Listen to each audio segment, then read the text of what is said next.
26-109-706, a review of the draft 2026 Marlboro Forward Plan with public comment being allowed, and we asked for comments to be sent to the City Council. I do not believe the council was sent any, but I received an email from a constituent that I will discuss as we move forward. So we have with us tonight the writers of the draft Marlboro Forward Plan. MEDC's executive director is also with us. So Meredith, if you want to come to the well with Eric and Eric, introduce them, please. They have some slides to present. Thank you, Councillor. Thank you all for having us tonight. We're excited to talk about the Forward Plan. We've been working on this for about a year, I would say, a little less maybe but less. Somewhere around there.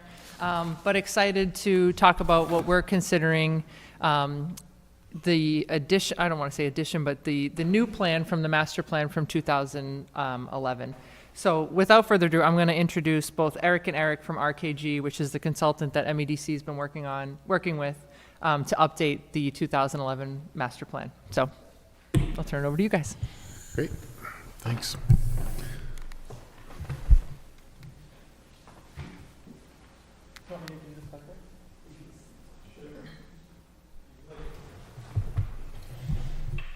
It was working when we were sitting there, I guess. There you go. You really have to. Okay, thanks. Hi, good evening, council members. Eric Halverson, principal with RKG Associates, and joined also by my colleague who helped with the project, Eric Wojcicki, also associate principal at RKG. And yeah, we've got a long history working with Marlboro. That even I've been with the firm 10 years. It predates my time. Worked on a lot of projects with the city, so we're really excited when Meredith and the board contacted us about helping to update the plan and sort of looking forward over the next 5 to 10 years for MEDC. Can you go to the next slide? Great. You got to point at the computer down at the bottom. I can try to move the total. It's okay. It's okay. It was a really interesting road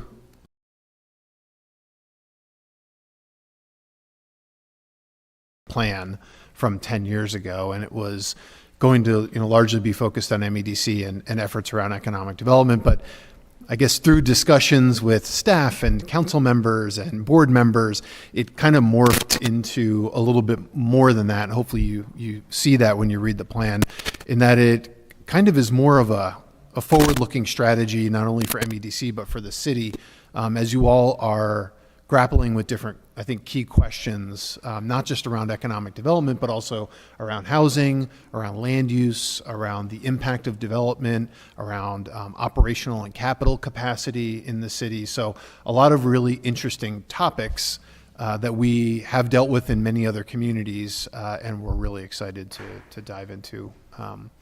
So that's really what the Forward Plan tries to do, is kind of provide a roadmap for, hopefully for decision making, kind of at a citywide perspective. So I thought I would just go through a couple of key, I think we had maybe 7 sort of key economic trends that we saw that kind of shaped our goals for the plan and also the strategies that we put forward in the plan. And I'll sort of just hit on kind of one thing on each of these slides, hopefully go pretty quickly. I think one of the biggest things, and I mean, having lived in Massachusetts for quite some time, I've sort of known this about Marlboro, but it's always impressive to see the data. Marlboro really is a regional employment and retail and sort of recreation hub out here in Metro West. Obviously, there are larger cities like Worcester nearby, but Marlboro, I think, for its size, really punches well above its weight. There's a lot of people who enter this community every day, over almost 33,000 folks who don't live here but work here that enter the community, on a daily or at least sometime during the week when they're working basis. And there's only about 16,000 Marlboro residents that are leaving each day to work somewhere outside of Marlboro. So during the daytime, your population sort of remains high, but it's a totally different group of folks who are coming in here, and they're contributing to the economy in a unique way. Over the last 5 years or so, basically from 2019 to 2024, or to 2026, Marlboro recovered relatively quickly from the pandemic, unlike a lot of other cities and towns around the country. And I think over that period of time, you actually gained about 5,000 jobs. So even though COVID did, it did slow things for a little bit, you're on the recovery. And what we see in terms of the economy in Marlboro is your strengths continue to be in company headquarters that want to be here because of your location, the availability of real estate and land, transportation accessibility, centralness in the state, and also workforce talent. You also have a lot of sort of administrative services that are in support of a lot of your key industries. And there are also large hubs in things like manufacturing, which is that big red dot that you see. You have a specialization in manufacturing, even though about 300 jobs were lost over that 5 or 6 year period. Accommodations and food services, so that would be your hotels and your restaurants and your breweries. Retail trade, of course, you've got the mall, and you've got a lot of other major retail centers along Route 20. So the diversity of your economy, I think, is a huge strength and something that, as we go forward, I think you'll want to sort of concentrate on continuing. Can I get a quick question? Why don't you wait to hold your questions till we, I just want a definition on this screen. all right, go ahead. Okay. Admin and waste services. What actually is that? It's not so much on the waste side, but it's more on the admin. So it'll be a lot of the support services for like office jobs. So it might be an administrative assistant or folks who are sort of helping with more administrative duties within the economy. And the waste is which? Yeah, it would be. I mean, it's a big chunk. That's why I'm asking. Yeah, but sorry. So the biggest chunk in there is going to be the admin services piece, not the waste services piece. But the federal government, the Bureau of Labor Statistics, lumps those codes together for whatever reason. Okay. Yeah. Thank you for the clarification. Yeah, no I appreciate problem. that. Yep. Okay. And just to sort of back up what I was saying too, we pulled some data on the number of businesses as well as the employees that are associated with those businesses in Marlboro across some of your sort of big subsectors. Professional, scientific, and technical services is a really big sector here and very unique to Marlboro, given sort of your location pretty far from Boston by all means, an hour away. There are 240 businesses and 3,800 employees that are working in that sector, and those are your sort of higher tech, higher education, higher earning jobs in the sciences, engineering, IT industries, life sciences, things like that. So great to see that subsector have such a presence here. IT and tech services is another one, 38 businesses, but 670 employees. So not as many businesses, but larger employment base. That's everything to do with computers. There's a big advanced manufacturing sector here, so 2,900 employees. That's your semiconductor manufacturing, that's navigation, aeronautic systems, and then of course healthcare, another big one at 1,700 employees. So a lot of diversity, but also in sectors that are very strong in Massachusetts. And also, if you look at the statewide economic development strategic plan that was released, sectors that align really nicely with where the Commonwealth wants to go and what they're trying to incentivize in terms of jobs. Just shifting gears from sort of the traditional office employment and industrial employment, just to talk about kind of your amenities sector, your retail, your restaurants, your hospitality. Marlboro is also unique in that for a city of its size, it has a number of different retail areas that we looked at and studied them more closely in the larger plan. But just to touch on them, Route 20, major east-west spine that runs all the way across Marlboro and into connecting communities. It also comes right through the downtown as well. So along that stretch, you have kind of a mix of very small scale, walkable retail centers like downtown, but then you also have larger scale sort of retail centers with your traditional big box stores, your power centers, your retail centers. You also have really kind of unique retail places like the RK Center, which has an awesome mix of restaurants and entertainment and different types of businesses. On top of that, you also have this whole Donald Lynch Boulevard area, sort of the mix of the mall as it transitions over time, and a lot of the big box development there. So a lot of different offerings that Marlboro has from a local and regional perspective. And when we, I'm sorry. And when we took a look at, we were able to get data on visitation. So folks who are coming to Marlboro from other communities, where are the highest numbers of visitors coming from? The darker the red color on the map, the higher the percentage of visitors to Marlboro in a given year. And you can see communities like Worcester and Hudson, obviously along Route 20 in the case of Worcester and Shrewsbury, and then obviously north-south, good connections into Hudson. Marlboro on a daily basis is drawing a lot of folks from the immediate region because you have things that many of the other communities may not have, or you have quantities of things that they may not have. So a really unique position. A lot of those visitors are high-income earners, so they're coming to your community bringing disposable income. And the employees are also bringing disposable income for things like, I need to go to the grocery store, I might get my dry cleaning done here, I go out to lunch, I go out to breakfast, I go out to dinner. So when we combine Marlboro resident spending, all the employees that you have on a daily basis, and the visitation that the city is experiencing from those who live outside, there's sort of a great story about, I think, why Marlboro's retail and restaurant sectors are doing really well.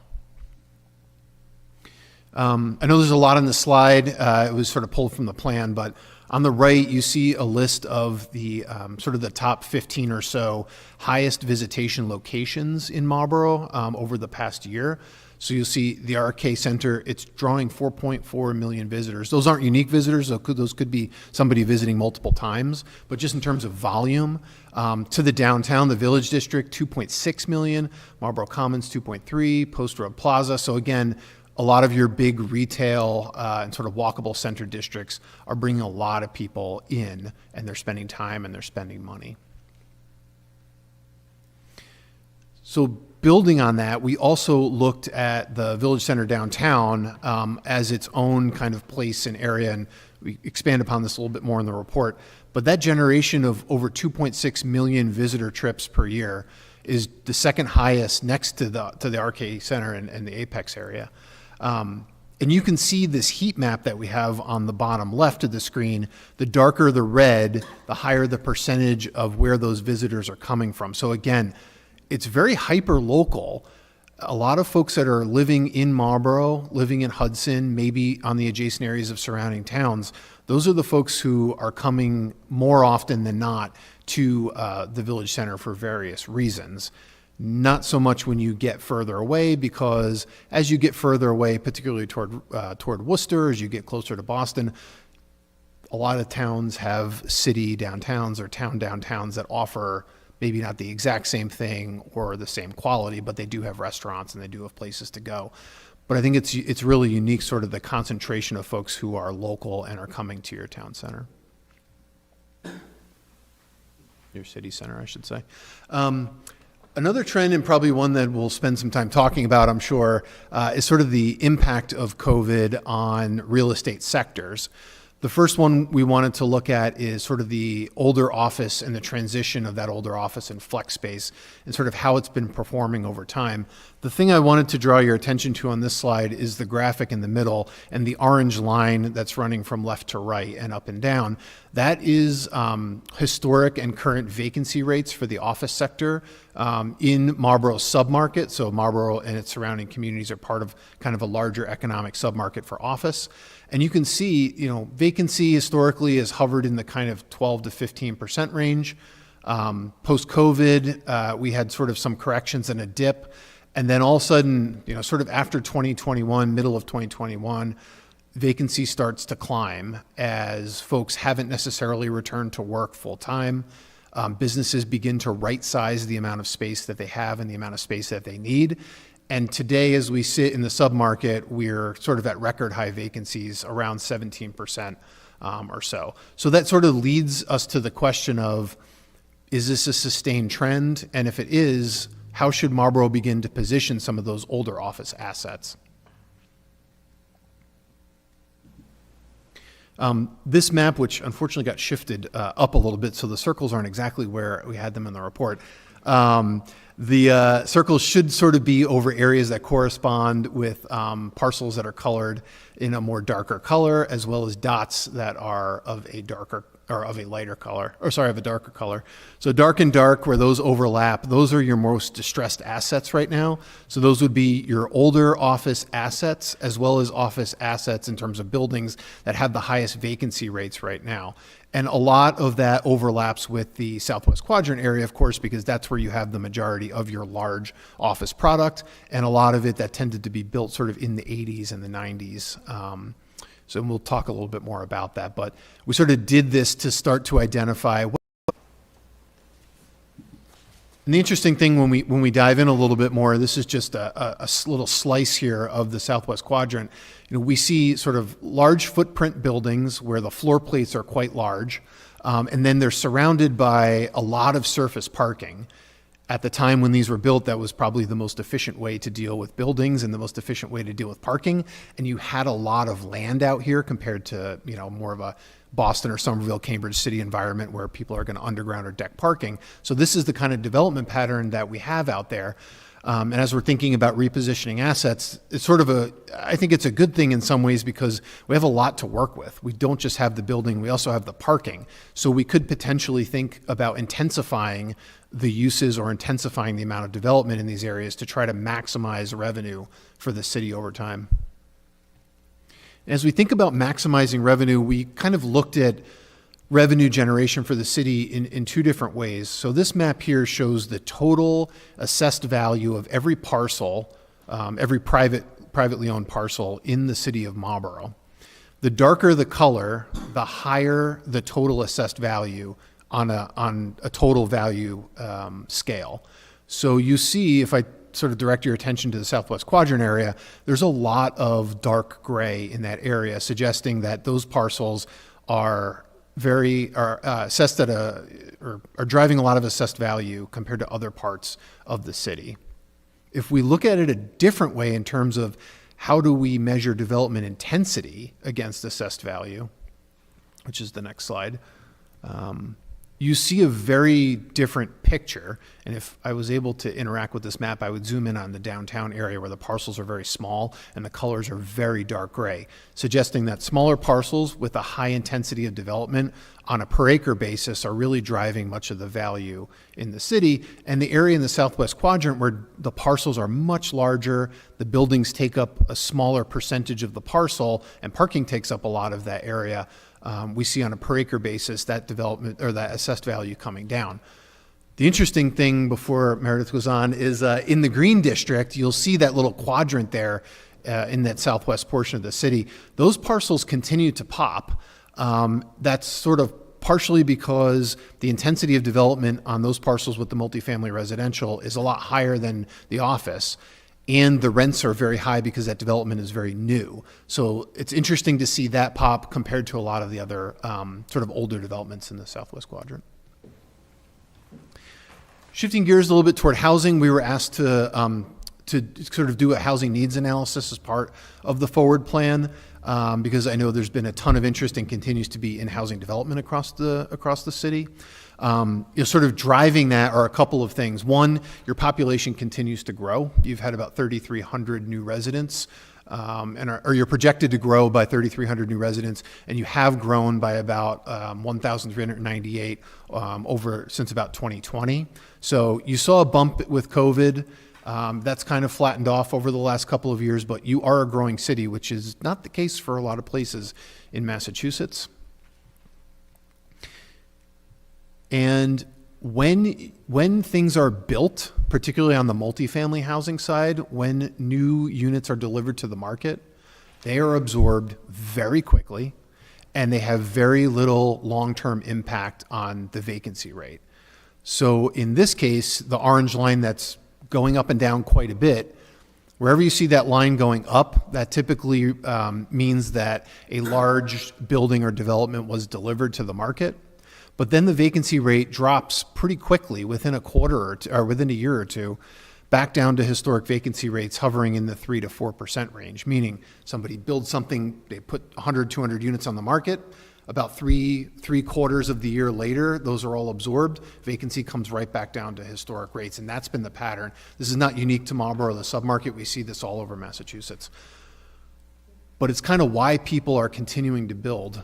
And the other thing that's driving some of that demand is single-family homes and sale prices are really expensive. The graphic on the left, the red line there shows Marlborough's median sale price going back to 2015. You can see basically by 2020 and going forward, the prices went from just under $400,000 on average, or the median sale price, to over $600,000 in just a couple of years. It's also compared, we just compared here to the Boston Metro and also Middlesex County just to see sort of where Marlborough stacks up. So you are technically still a more quote unquote affordable option than a lot of other places, certainly in the Metro and Middlesex County. But your housing prices continue to get less and less affordable to people of certain incomes. On the rental side, which is on the right, you can see a very similar trajectory. Post 2020, things have escalated substantially. That's both rents just going up in general because of demand, but also new product that is entering the market is also driving that rent up. Meredith, can you go back? Councilor Navin has a clarifying question. Yeah, just one more slide, Meredith, if you could. The stat that says 60% of homes are sold over asking, what's the time period if then that was kind of calculated? And have you guys seen a shift just from when the report was completed? Just trying to have a better understanding of that. Yep. So that's Redfin data from 2015 to when would you say about? Sometime in 2020. Good question, yeah. So those are just some of the key economic trends. Again, in the report, there's a lot more detail. So once we had all those on paper, discussed them with Meredith and staff and the board, we started to look at, well, based on all of these trends that we see, both positive and challenges, what are the opportunities that are out there that we see and that Marlborough may want to focus on going forward? One that I think is key is just continuing the good work that the city has done to keep Marlborough top of mind and make sure that everybody knows that we are a regional employment hub for this area and for this portion of the Commonwealth, and we want to continue to do that. So some of the strategies we have will back that up.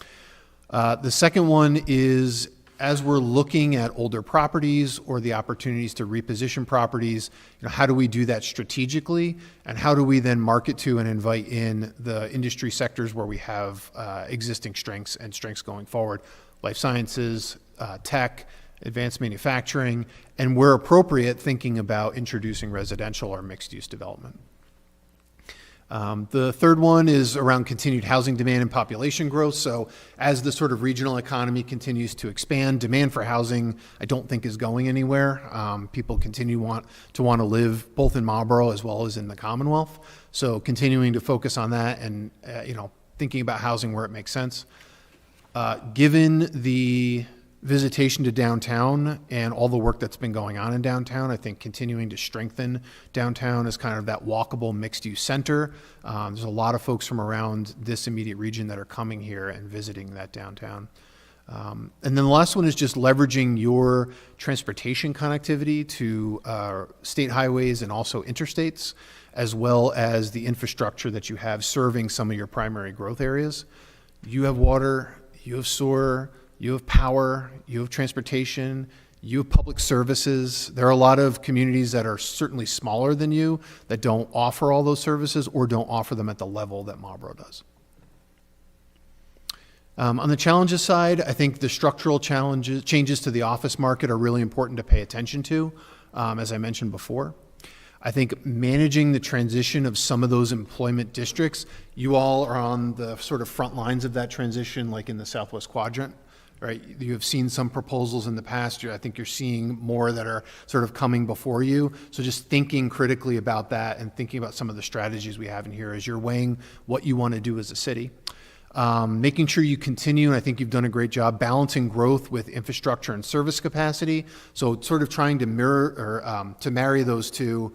And making sure that as you expand, what kinds of land use and zoning decisions, development decisions you're making as a city and council, you're sort of mirroring that with infrastructure investments and making sure that you have those in place. Whatever you can do on housing affordability always helps. We have some suggestions there, a pressure that's facing us all over the Commonwealth.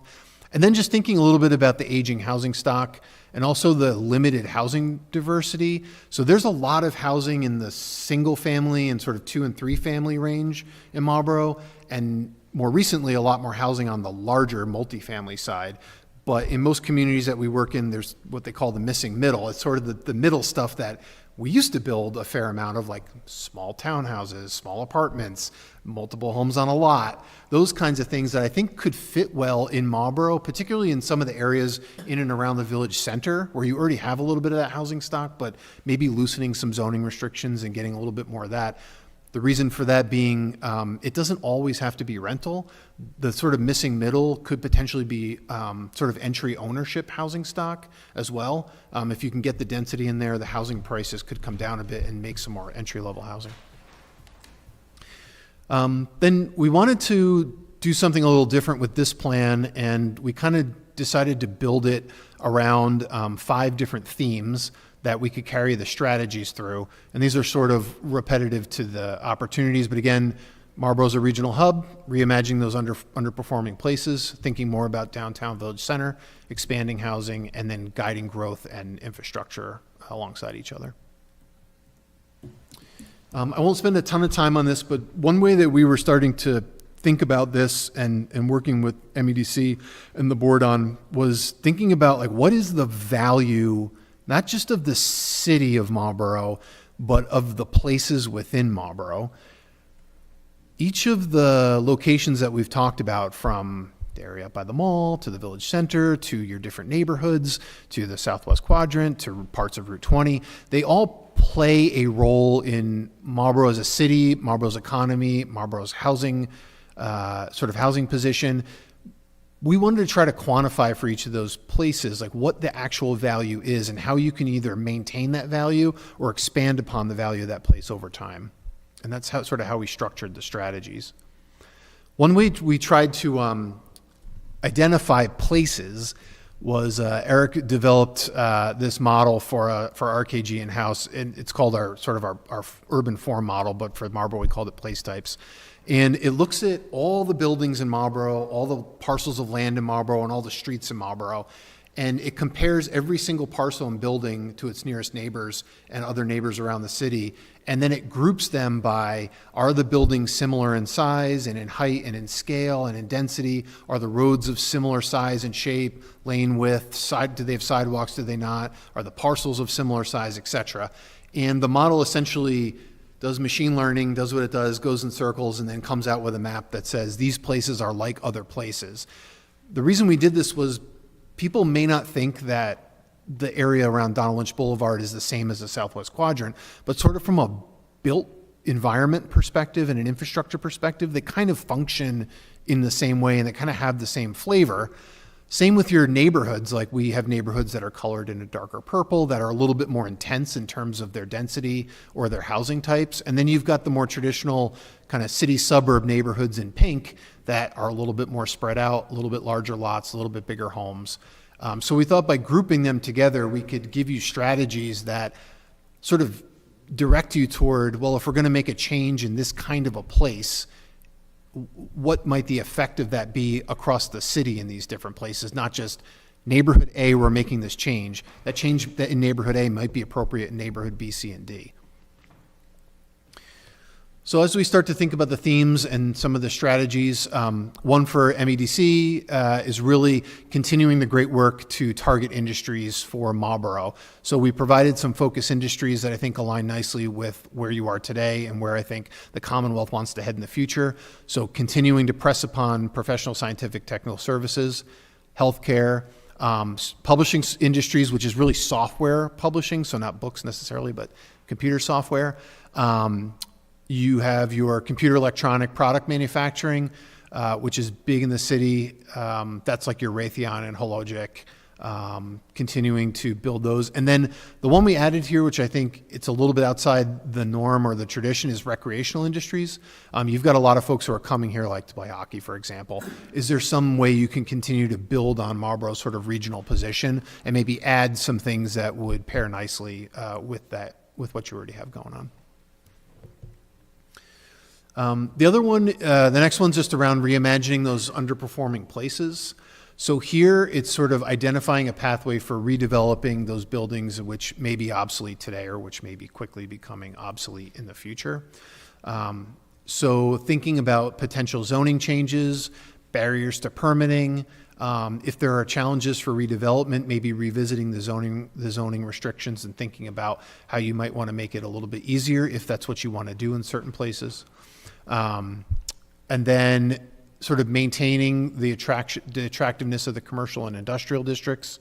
So considering just making sure that that rezoning doesn't conflict with existing uses, and then encouraging mixed use where conditions support it. One area where we think it probably makes sense to take earlier action than later, just given the focus on the Southwest Quadrant. So we spent a little bit of time thinking a little more deeply about this part of the city, particularly the areas along Forest Street, William Street, and sort of Nickerson Road and Ames. And I think, Meredith, if you go to the next slide. So we took a look back at where the city kind of has those underperforming office and industrial assets, and they aligned with kind of these three areas that we have pointed out. The area we're calling east of 495, which is the sort of forestry area. I know there's some talk about development in that area. Then there's the Nickerson and Ames, where you've got several parcels that have those larger office buildings with parking lots on them and quite a bit of vacancy. And the interesting thing with that road is a lot of the parcels are owned by one or two property owners. So there might be an opportunity to actually work very closely with property owners to think about what is the re-envisioned future there. Then the other area is sort of next to the Apex Center, just to the right there along Route 20. One idea that we had was you already have some good and interesting overlay districts that allow a lot of different uses already. Could you potentially think about just expanding those overlay districts across 495 into the east of 495 or up into the Nickerson Ames if you thought that made sense? Those could be sort of quick hit changes that the city could consider that might unlock some potential in those areas without a ton of extra work. The other area was Donald Lynch Boulevard that we looked at. We know the mall is kind of in transition with new ownership.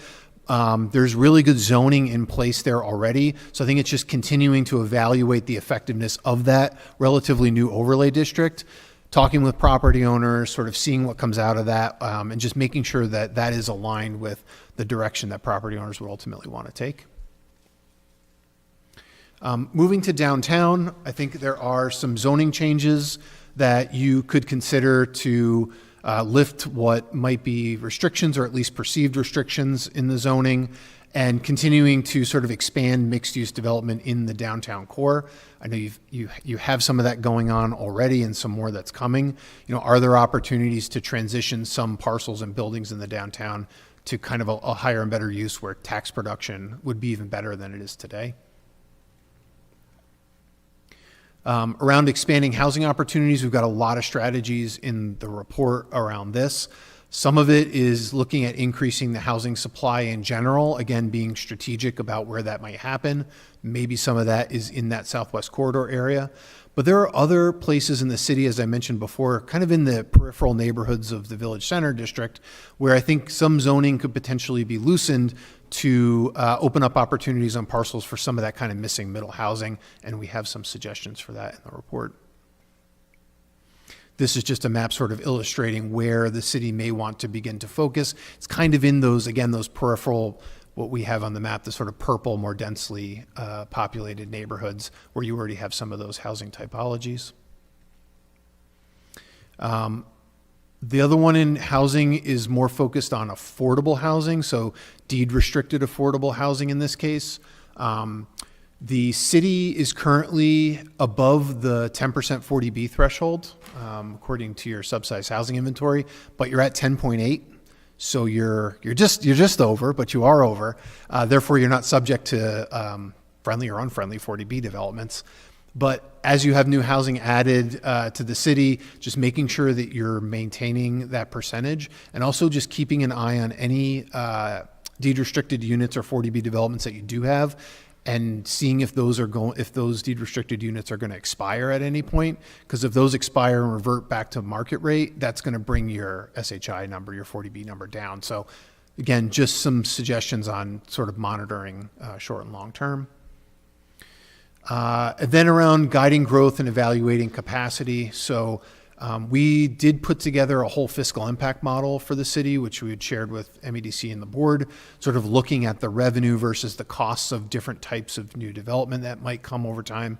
And we also met with every department head and did interviews with them to talk about operational capacity as well as infrastructure and capital capacity.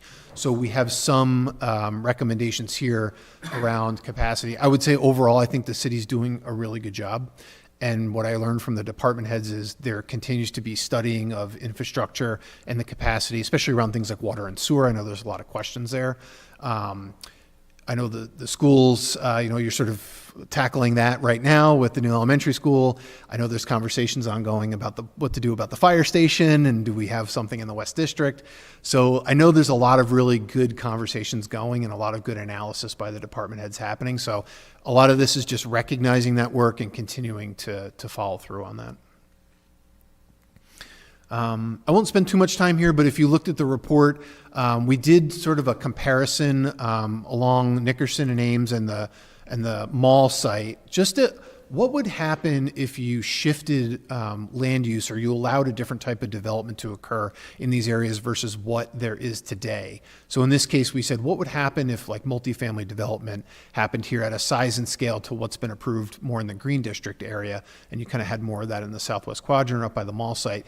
And just to show there could be a significant gain in assessed value and tax delta here to the tune of several millions of dollars. If that new growth was something that you were interested in, it could have a nice effect on revenue and not a huge effect on services. And lastly, I'll just leave you with more for MEDC, but also for the city. We had put together some sample evaluation measures that MEDC could track over time, just so that as you're moving forward with the forward plan, you are tracking things and making sure that the strategies that are being enacted are actually resulting in the kinds of positive change that you would want to see. That's it. So, All right. no, I went fast, but happy to answer, of course, any questions. All right, we'll see if there are any questions. First, I'm going to now give the opportunity for the public to give comment. I didn't see a lot of people here, so I thought I might have to limit time. But if you would like to go around to the podium at the front for this one, so we can not have to turn around and look at you, please make sure that that mic is on, and that you give us your name and address, please. Sure, it's Damon Michaels, 93 Chase Road. So I spent some time reading the report the other day. I spent some time reading it again today. It's very comprehensive. It's well done. Some of the comments I have are just minor little things. Other things are questions, and other ones are just kind of some feedback to what I believe a lot of people are saying, at least online, and the few people that I talk to offline. So take them for what they're worth. It's no big deal if things don't change. And one of the questions I had was, do you somehow account for people like me who work from home? I know there's a whole bunch of me's out there that work from home, and a lot of it is in the software industry. Do you ever capture numbers from people like me? Do you want to go ahead and answer? I'm happy to. Yeah, I didn't want to step on toes. Yes, absolutely. Okay. Yeah, the census has numbers that are a little bit lagged, but they do talk about folks who work from home. Yeah, well, I've been working from home since 2006, so I'm not new to it. Another thing is very minor. Raytheon doesn't exist anymore. It's RTX. It's not even a company anymore. We all know that Solomon Pond Mall has been dying for a few years. It's definitely not a destination anymore. But I think, you're right. You could be, again, with the right use cases in that area. I mean, that whole strip along Donald Lynch there is just ideal for it. You don't have many homes in that area. You're not going to run into a lot of opposition from people to reuse that kind of area. And I think it's really primed for it. I mean, there's a lot of what appears to be empty space where DCU used to be, for example. So though it's not currently a destination, I think it could be again. We got that 290 exit right there. It's a large capacity, so. I also wanted to mention that there are multiple RK businesses in town, not just the one that you called RK Center. And I think maybe the one on Descenso Boulevard at Route 20, maybe I think RK owns that as well. Right, RK owns that, and RK owns where they're putting the McDonald's in and stuff like that, right? Eventually McDonald's is going to buy it. What? Eventually McDonald's buys the building. Yes. That's the way they do all their, all of their properties. They own their stuff. Apex isn't listed there. Apex is pretty big. It's a huge attractor in my area. I live right across there. I see the huge volume of cars going in and out every day. This is a question. So he's had Raising Cane's at 1 million visits. Now, I know there's lots of Caniacs, and I'm really well aware of how many people like Cane's, but it seemed to me 1 million non-unique visitors was huge number. And I was just wondering, and that's on page 12, wondering, where do you get that data from? Because I went out hunting for the data today, and probably unless I pay for it, I couldn't find the data. So I don't know, does it come from Raising Cane's? It comes from some other source? Yeah, it comes from a, and that million may not, it's sort of an estimate, but it's as close as they can get. It's a source called Placer AI, and they use cell phone apps to track.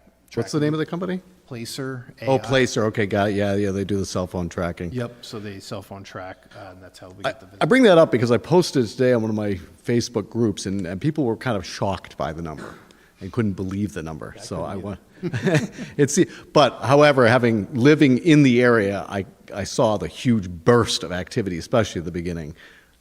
Also like to point out, recently been doing trash collection. So it's great that we have new restaurants and stuff in town, and you can't control what your customers do. I understand that. But they were the #1 trash by volume on Boundary Street this year, and I've been collecting trash there since 1997. So you could see that in fact, there are a lot of people doing it for them to become suddenly the #1 trash by volume, at least on one street. My daughter suggests that it's probably teenagers who are being jerks. So, on page 12, it listed off, I think, a Shell gas station. I'd have to look, about 600,000 visits. I wasn't sure which Shell gas station that was exactly. This is more feedback for the city councilors, which I'm sure you've heard numerous times.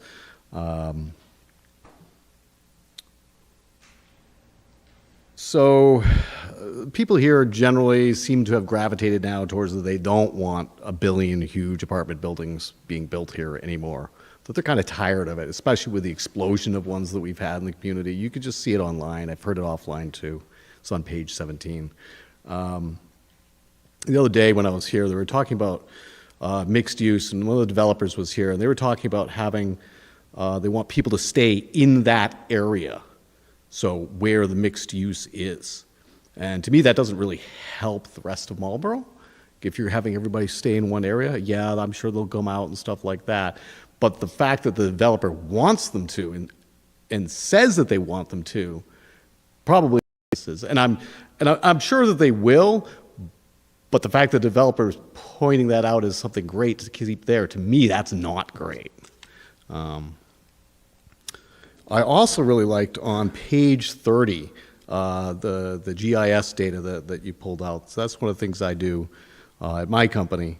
I looked at it a little bit more closely, compared it to actual GIS images, and I'm doubting the accuracy of it. I'm saying maybe 75 to 90% accurate, and here's why. I'll give you one example that I was able to very easily find. The city sewer water facilities on Boundary Street on the west side were considered suburban residential, and I can assure you that those are definitely not suburban residential. There's probably other stuff that's going on there, but I think by and large, it's a pretty accurate map of what's going on. But just so you're aware that, within 10 seconds, I found a hole just because of my local knowledge. And I'm sure you can probably find other holes. So probably keep refining that model. For example, my area was touted as being transitional. Well, I can assure you, it's not very transitional.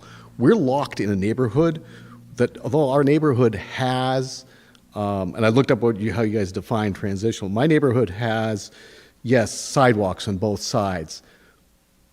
But in order to, and the neighborhood next to me also has sidewalks on both sides. But we share common streets. And these common streets don't have any sidewalks and are very dangerous to walk on. And I would advise nobody to ever walk on. At the same time, the residents on those streets with no sidewalks don't want sidewalks. So I don't know how you solve that issue, but my neighborhood, Chase Road area, is not transitional. We're trapped in there. We're trapped by Millhand. Other people are trapped by Elm Street and different other areas. So there's probably some more modeling that could be done in those areas. Maybe a finer grain definition, be like, hey, this neighborhood is transitional, but they can't move out of their area. It's only within this little spot and this little spot and this little spot, and there's no way for us to come out. That's something that I saw just in my area. I don't know how many other areas are like that, but I think it's a really, really handy tool. Some feedback for city councilors. I'm sure you've heard this before. Page 41, probably not a good idea to change the height, the stories in downtown, and not reduce the parking requirements. We all heard what happened with the buildings that went down here. A lot of talk online about heights of buildings, number of stories, and parking. So I would advise, do not, under any circumstances, reduce the parking. I don't know if what was put in on page 41 is a reduction or an increase. I'm just saying don't reduce it. Now again, back to my neighborhood on page 43, where you talk about transitional neighborhoods and putting things on the edge of them. I picked my area because I don't like dense housing, so I wouldn't be a big fan of dense housing moving into my area. Things like you discussed before about, townhouses, condos, those are a little more palatable, but anything bigger than that, and I'm sure you're going to get a lot of feedback from residents who really would not like the concept of anything bigger than that. I mean, I moved into my area for how it is now, and I don't want to see big, huge things built up around me. Really don't. And on page 45, this was interesting. Why was there a discussion about taxing a multifamily as commercial and not residential? I didn't really understand why that line was thrown in there. That could be fairly controversial to people who own multifamily homes. I just don't understand that part, and I think it would be good to get clarification on that part at some point. It would seem like a really big transition to change a multifamily that was a residential to suddenly being commercial. Probably not going to be very well received. So that's all I got. Thank you, Mr. Michaels. Did anybody else in the room have any questions, comments, suggestions on the plan? Yes. Would you like to go up to the microphone again, introduce yourself, give us your address, please?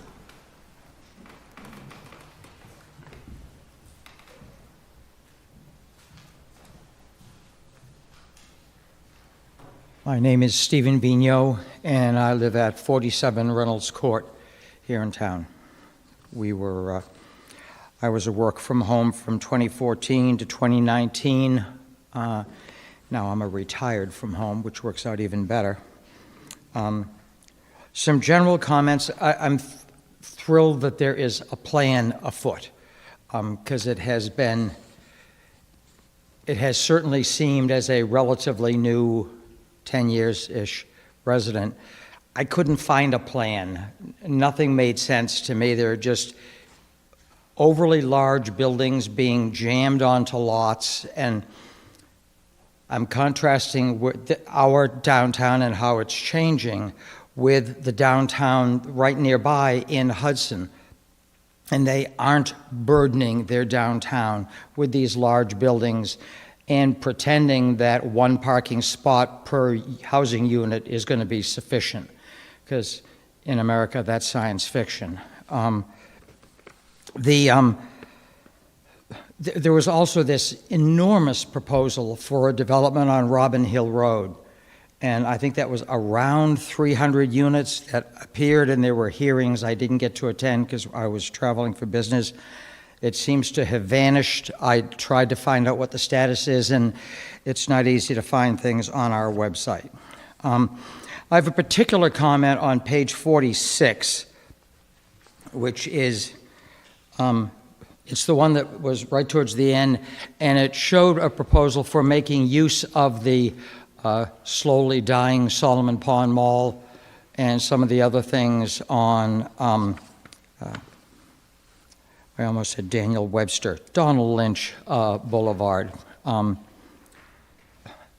As somebody who would be significantly affected by that, probably, although we're on the other side of 290, I still think it's a great idea. You know, to make use of that property, especially for rationally sized places. There's an enormous amount of space. I mean, the parking at Solomon Pond is gigantic. You could put apartment buildings in there, turn Sears into something that could be useful again. That would be great.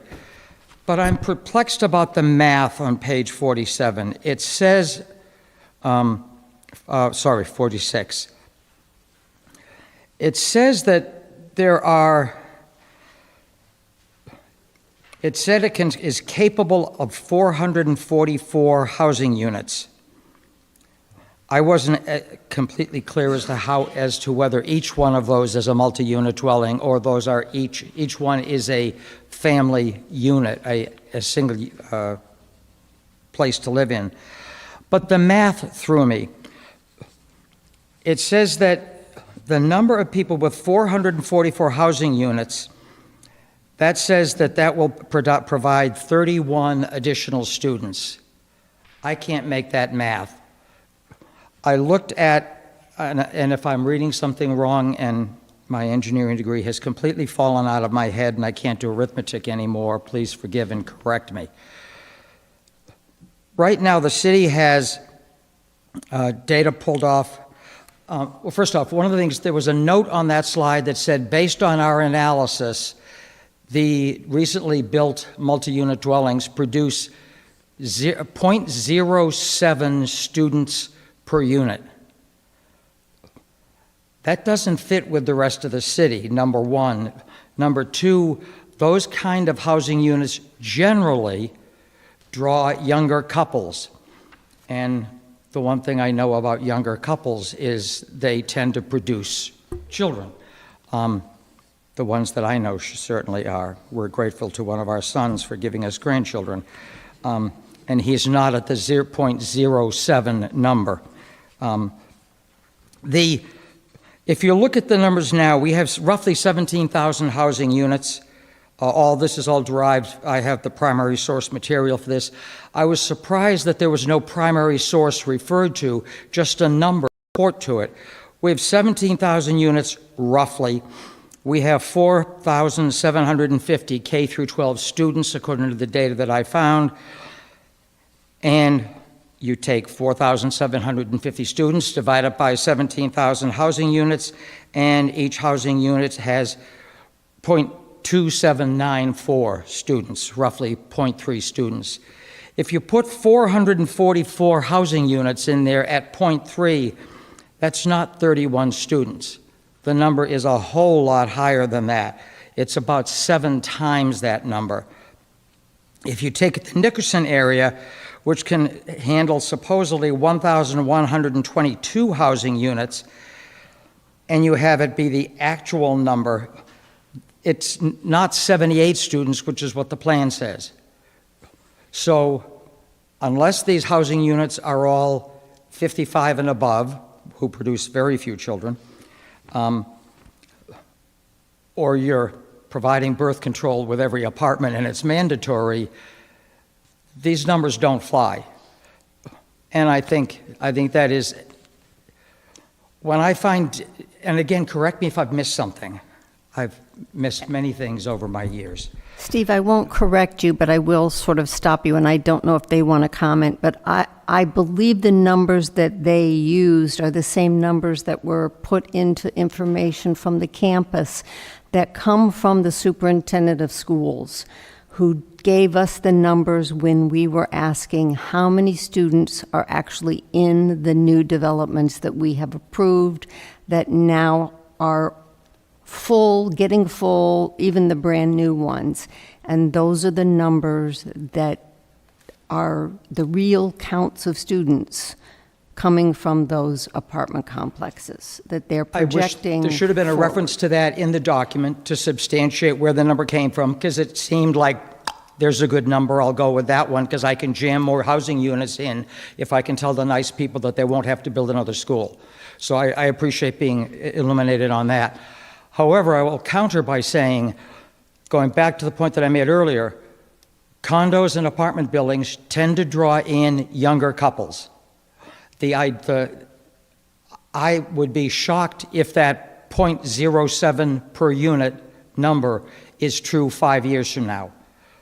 And if you look at the housing stock in the city right now, you take the number of students, you divide it by the number of housing units, you get a number that is 7 times larger than the math that was used. And I'm not looking for a resolution to this. I'm saying the numbers don't work. And they can either provide primary data to indicate that in other similar municipalities, they built a bunch of large apartment buildings, and in 2 years after they were opened up, they were producing 0.07 students per unit, and now, 20 years later, they still are. I'm certain that data is not out there. I think it's totally different data to it. My only concern that I'm raising is the number just doesn't make sense without substantiating data and forward-looking data. And the forward-looking data is hard to come up with. I mean, we can look at the apartment complexes that were built in the 1980s and know that they are full of children. Will the apartments built today at probably twice the rent of those apartments in 20 years be full of children? Who knows? They may be. The They past may is also generally remain- prologue to the future.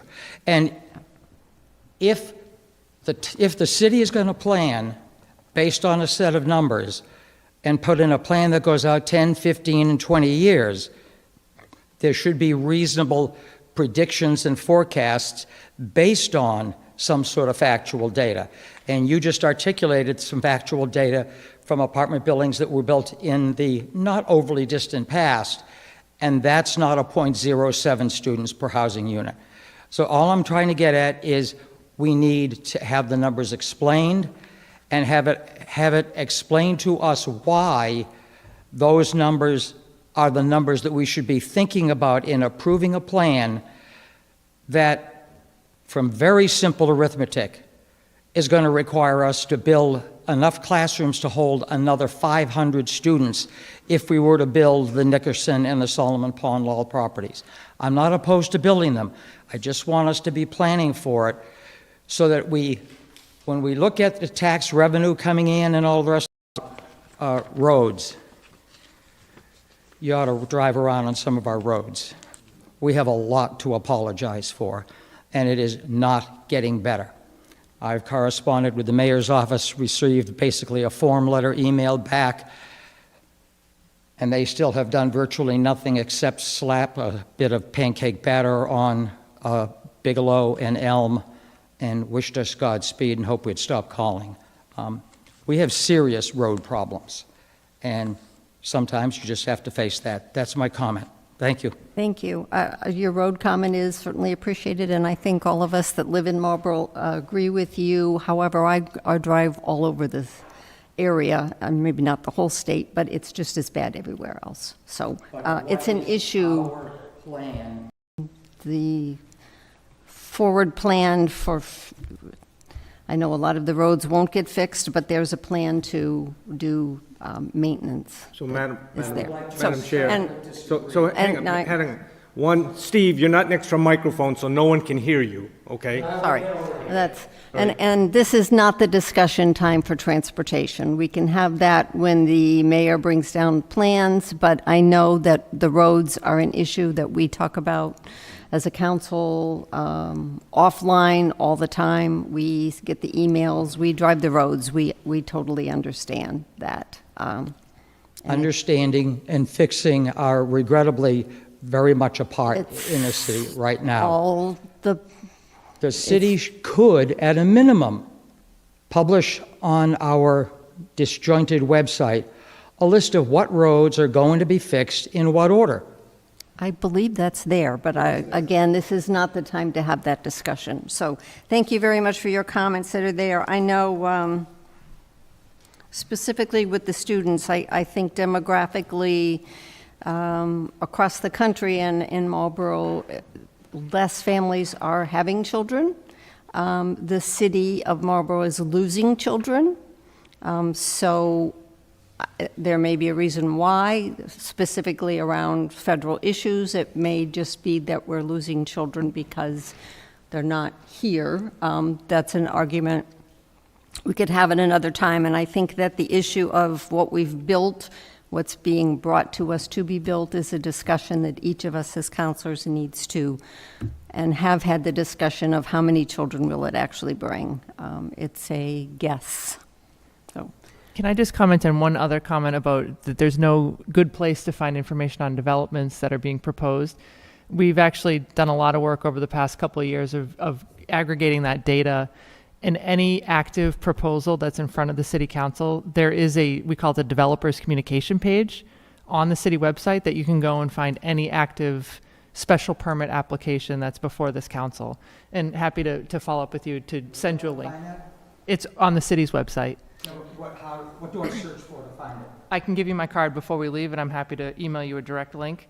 It's on the city council page, but how it does not talk about projects that have been withdrawn, which is the case of the Robin Hill project. Just active projects. So you are correct. You can't find it anywhere because it is not before the council right now. So, but you can find information with summaries and all the correct information about any active project that's before the council. Does it at least indicate that, for example, that the Robin Hill project was withdrawn? No. It's only useful information. It's only active projects that are before the city council. I'll withdraw. City council staff can tell you where it is. A city councilor could tell you, I have a list of all the projects for multiple years and know whether they've been withdrawn, whether we denied them, whether they were approved. So the status is there. All right, I'm going to, I did not read the mayor's letter. I had that sort of buried here. I don't know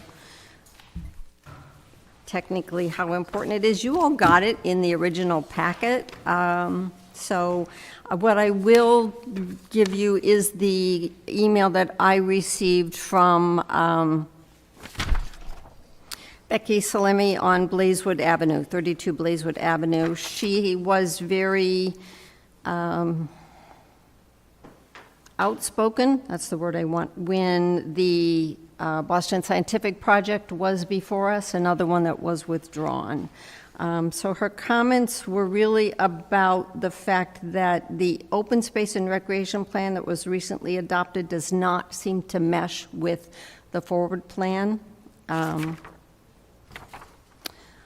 The forward plan, or the open space and recreation had qualitative values on page 29, where the plan included the summary of achievements for the open space plan, an overview of the city's cultural history, an inventory of the community's natural resources, an inventory of lands and conservation, an analysis of conservation and recreation needs within the city, and a list of goals and objectives.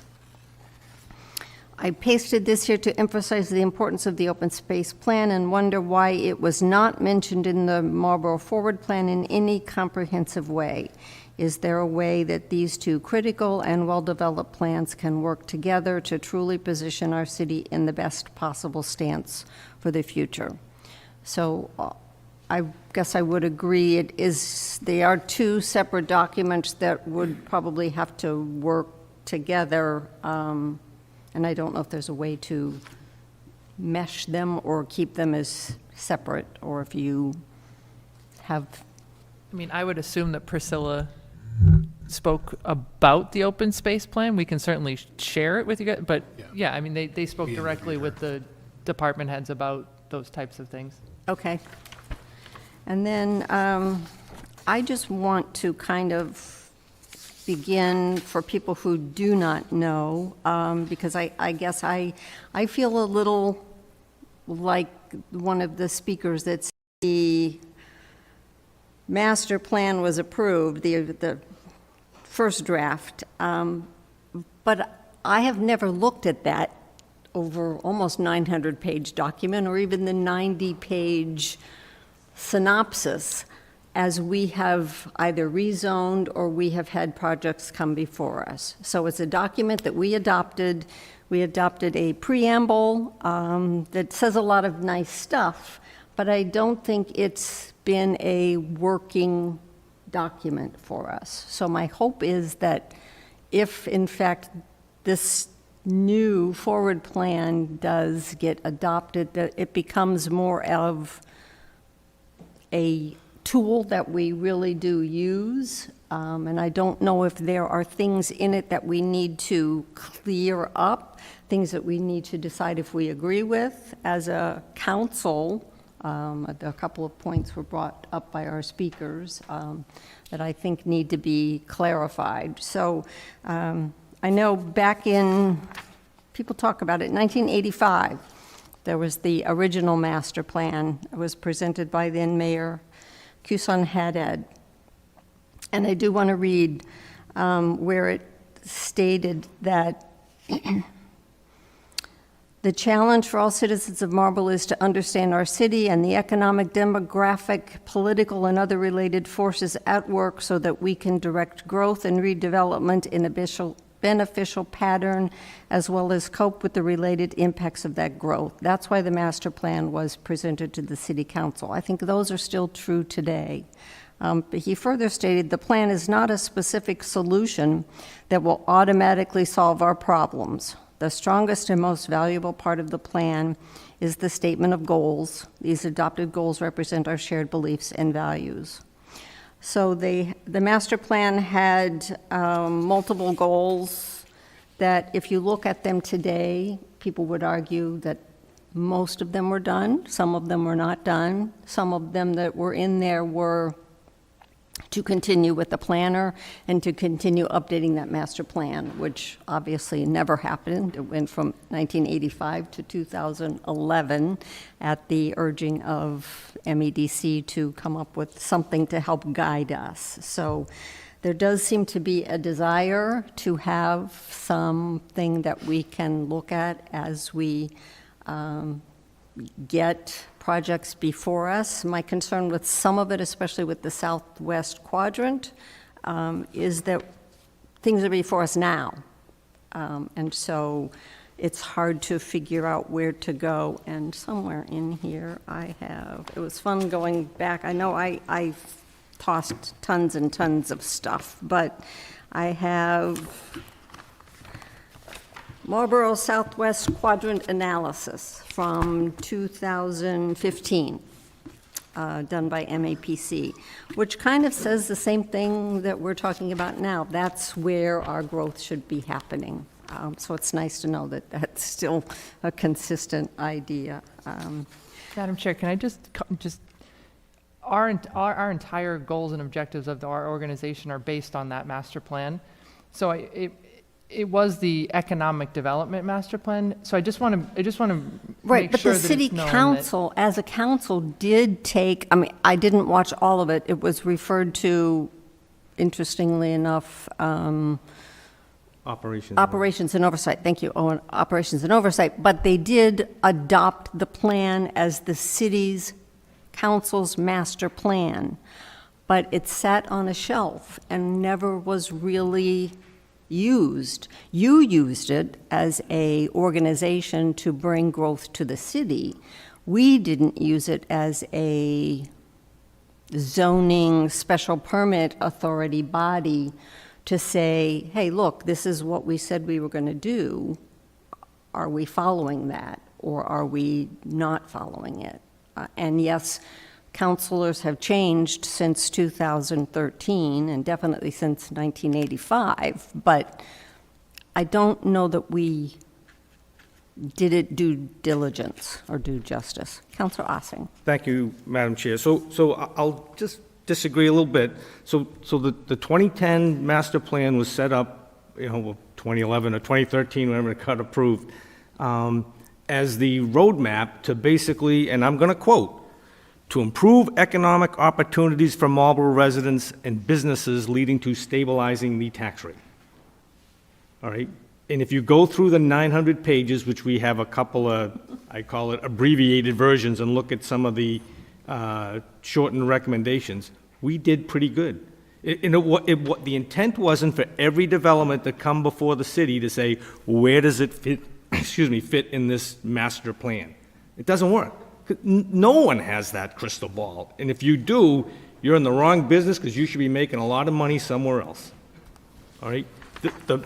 The whole intent of setting up MEDC was to stabilize the tax base and bring economic development to increase commercial assessed values to ultimately keep our tax base stable. And for the last 15 years, except for last year, and that discussion will take place next week when we get the budget, we've kept the average single-family house tax bill under $200 for 15 years in a row. We have increased the economic value of the city of Marlborough by over $833 million from 2011 to today because of the work this group does. If you ask any planner or any other municipality, they want what we have. All right? Now, you can argue you don't like the roads or you think there's too many buildings. Okay. But no one tells me, says, cut teachers, cut firefighters, cut policemen. It's, don't build, don't bring new growth in. Well, it doesn't work that way, ladies and gentlemen. You need new growth to provide the services. $10 million a year, the budget's going to be going up. I don't have new growth to offset it, and state aid is not coming. We are getting Zippo increase from last year in state aid. All right. So the alternative is local revenue, so that's excise tax, water bills, sewer bills. Well, we're not going to go jack up all those rates, so it falls on the property owner. And for those that say I want to change, and this is where I'll disagree with the forward plan, changing the commercial or multifamily to a commercial database will cripple the people paying rent. All right?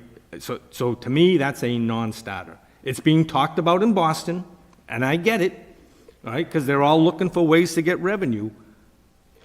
But I wouldn't be supporting it, because that is going to cripple the people that pay the rent. Because what do you think? The commercial bill guy's going to go pay another $3 million in taxes and not pass that cost on to somebody? Anybody want to take a guess where that cost is going to get passed down to? The people that pay the rent. Right? So that's a non-starter. So the forward plan had input from all our department heads, had input from the executive committee board, and we're looking for feedback from this board. If you're looking for that prescriptive build here, build there, so why build in the southwest quadrant that they knew in 2015, that they knew in 2010, that they knew in 1985? It's the only place we have space. So where do you think we're going to build? If you don't think that's the case, you're not paying attention. I can't go build it down on Chase Road. They're kind of a little tight right down there right now. All right? Yep. So this isn't a surprise. So the question in my mind becomes, what's the rational approach to build at a rate that the city can sustain, both budget-wise and the proverbial, I don't want too much building? Well, if you don't want any building, that's okay, but I want you to follow it up with, I'm going to be willing to pay a boatload in taxes. And I have yet to hear that comment. Right. Thank you, Madam Chair. I think that is where we wind up as 11 individual counselors with our decision on voting yes or no on projects. And so that's our dilemma. I'm going to go to Councilor Nabin. I saw his hand, and I'll get you, Councilor Doucette. Thank you very much, Madam Chair. Thank you for being here tonight. Thanks for this work. This is, it's a great document. I really enjoyed reading through it. I enjoyed you guys walking through it in your presentation and kind of mirroring the report, because it does make it a little bit easier to understand. just in response to, I think, the president's comments and Councilor Rubin, the chair's comments, for me, this presents, I don't have a problem kind of squaring the circle, as it were, for having this document, approving this document, and, adopting this document. For me, it's a menu of possibilities for the things that we could be doing. I think, as the president just highlighted, one of the areas that I think most of us would disagree with is switching to a commercial tax rate for the multifamilies. But it's always good to have one lightning rod in there to make sure, you kind of toss that out, and then, everything else is great. As someone who used to own a multifamily property, I think I think we would argue that some of the 2 and 3 families have undergone some significant tax rate raises over the past several years. But that said, these are all good options. This is, if you were to go in to, make these recommendations and someone said, hey, I need more revenue, I need to find other ways to do this, this is what you would do. And so for me, this is great. Do I agree with all these things? No, absolutely not. Do I agree with some of them? Yes. Do I both agree and disagree with some of them? Yes, I do. But I think it's really helpful. And so I really appreciate the work that you've done, and I find it really interesting. My first question, Meredith, for you is, after this goes forward, after this finishes this phase for you guys, what's the plan to publicize this and share this with the community, both our residents and kind of the business community at large? I mean, I think that's a work in progress. I think this is our first, introduction to the community. I don't even know that the master plan back in 2011 had more than council, but we certainly could take it on a roadshow. It's not in final form. It's still in draft form. If we wanted to get it in front of Rotary clubs and the Chamber of Commerce, for the business community, some resident neighborhood input, we're happy to do whatever you guys want us to do. We're happy to do that. I think it's very important for the conversation that we keep having here, for the conversation that the residents who have come here tonight to talk about highlights both our strengths as a community, both from our infrastructure and from our community and the people who make up our community and the businesses that make up our community. And it kind of highlights our strengths and our challenges, but at the same time, how we do grow and how sometimes we have to recognize that those are often in contrast to one another, and how do we kind of move forward. And I think people really kind of taking a pride in the fact that we do have great restaurants, we do have all these different quadrants, it's something to be proud of, but then it also kind of says, okay, well, where do we kind of prioritize that growth? So I think from the residential side, I think it would be helpful, even if it's, like you said, Rotary clubs, get down to, it's not hard for you guys to get to a local channel, local cable access taping, I don't think so, right. Be able to do something. So I do appreciate that.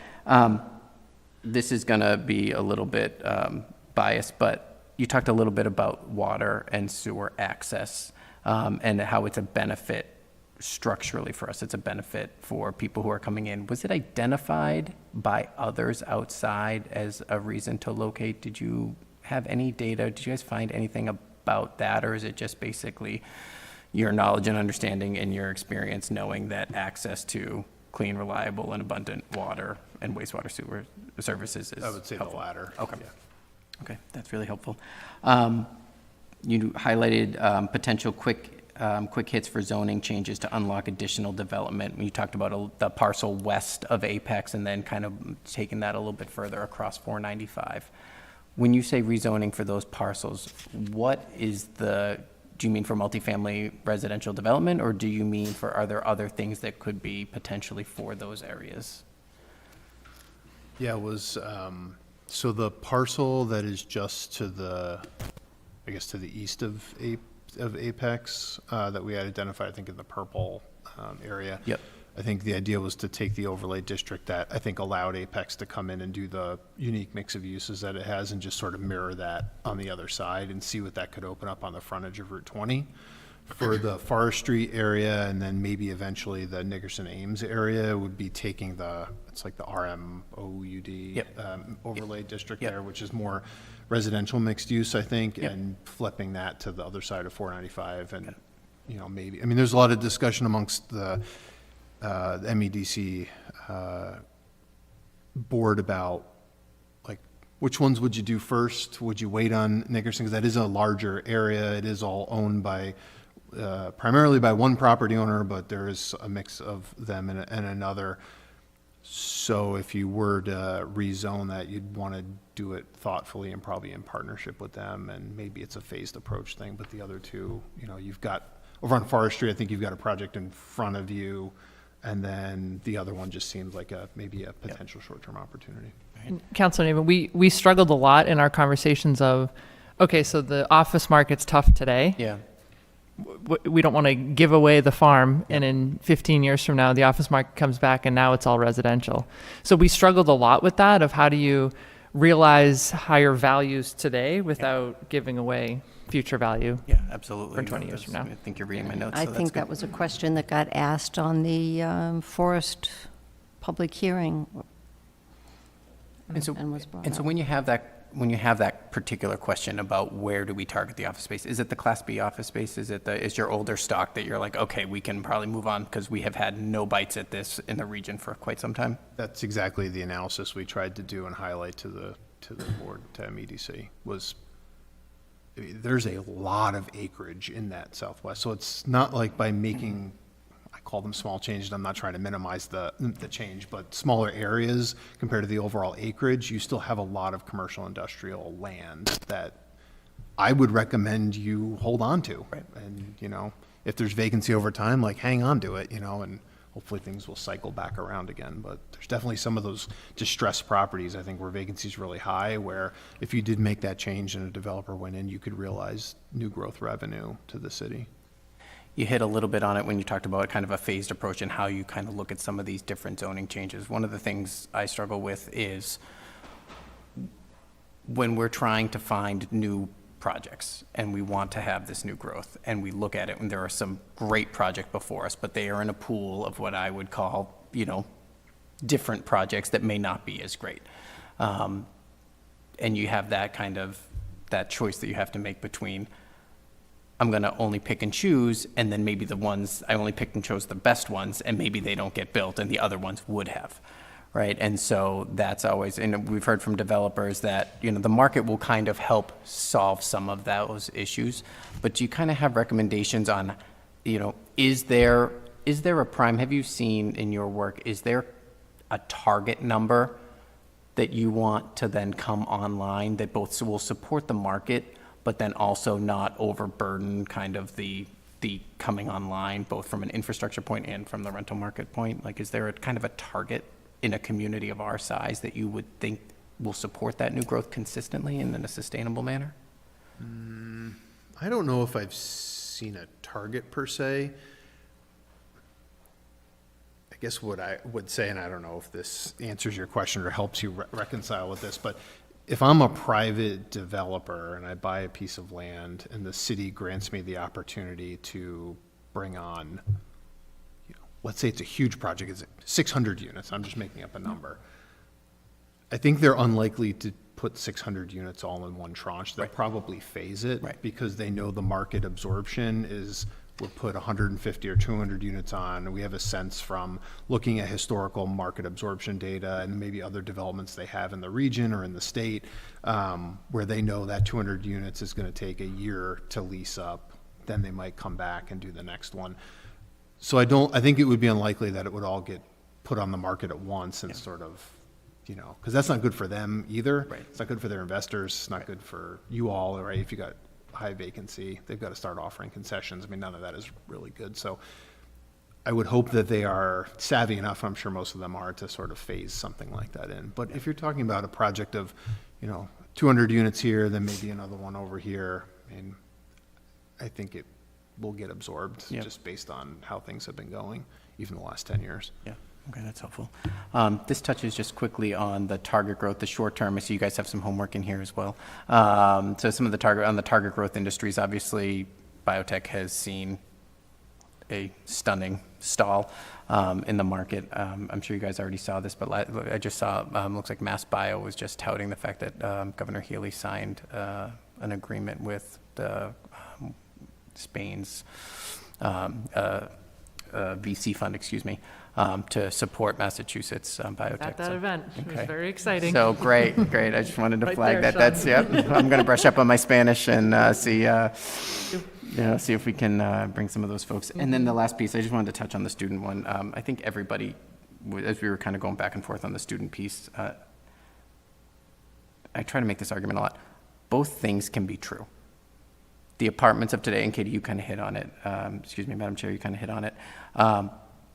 These new apartment buildings are not a problem for our school system today. They may be in the future. And those, at some point, these are not going to be the new fancy apartments. Someday, a golf simulator and a bar may not be the hot new thing. I don't know why. I can't imagine a time in my life where that would not ever be appealing, but it's possible.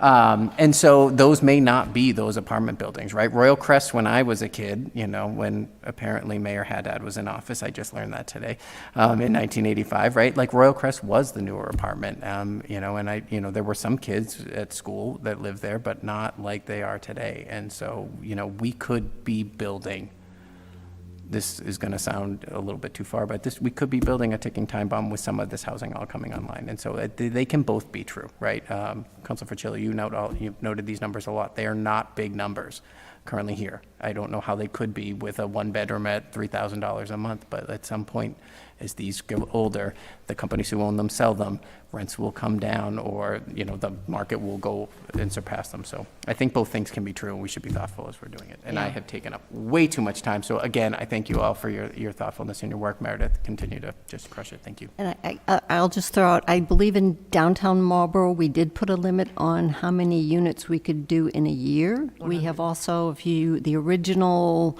Results Way mixed use was a 100 units, and then they came back and asked for that to be revised, and we did special permit for the second part. The Green District has been phased, phase 1, phase 2, phase 3.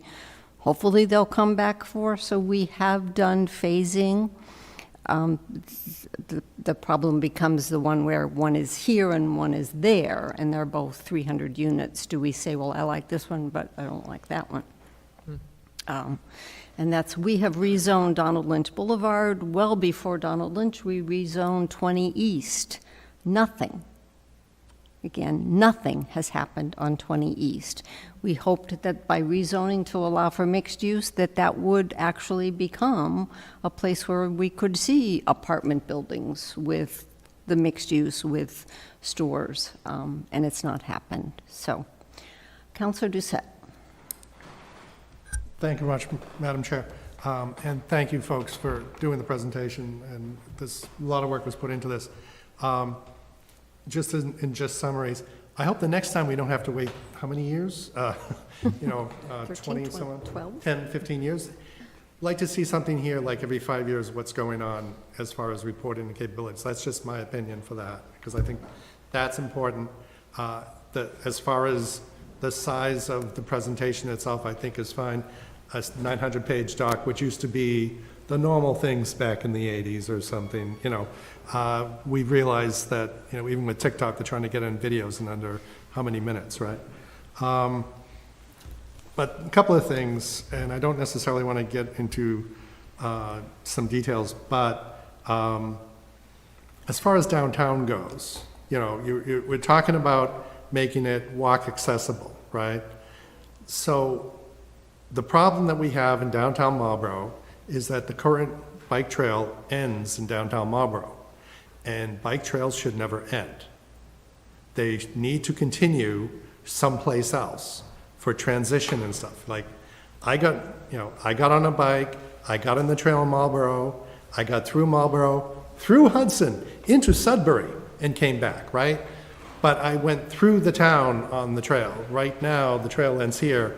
And if you want to talk about walkability and stuff like that, we have to talk about what are the paths to get to downtown that do not involve that trail.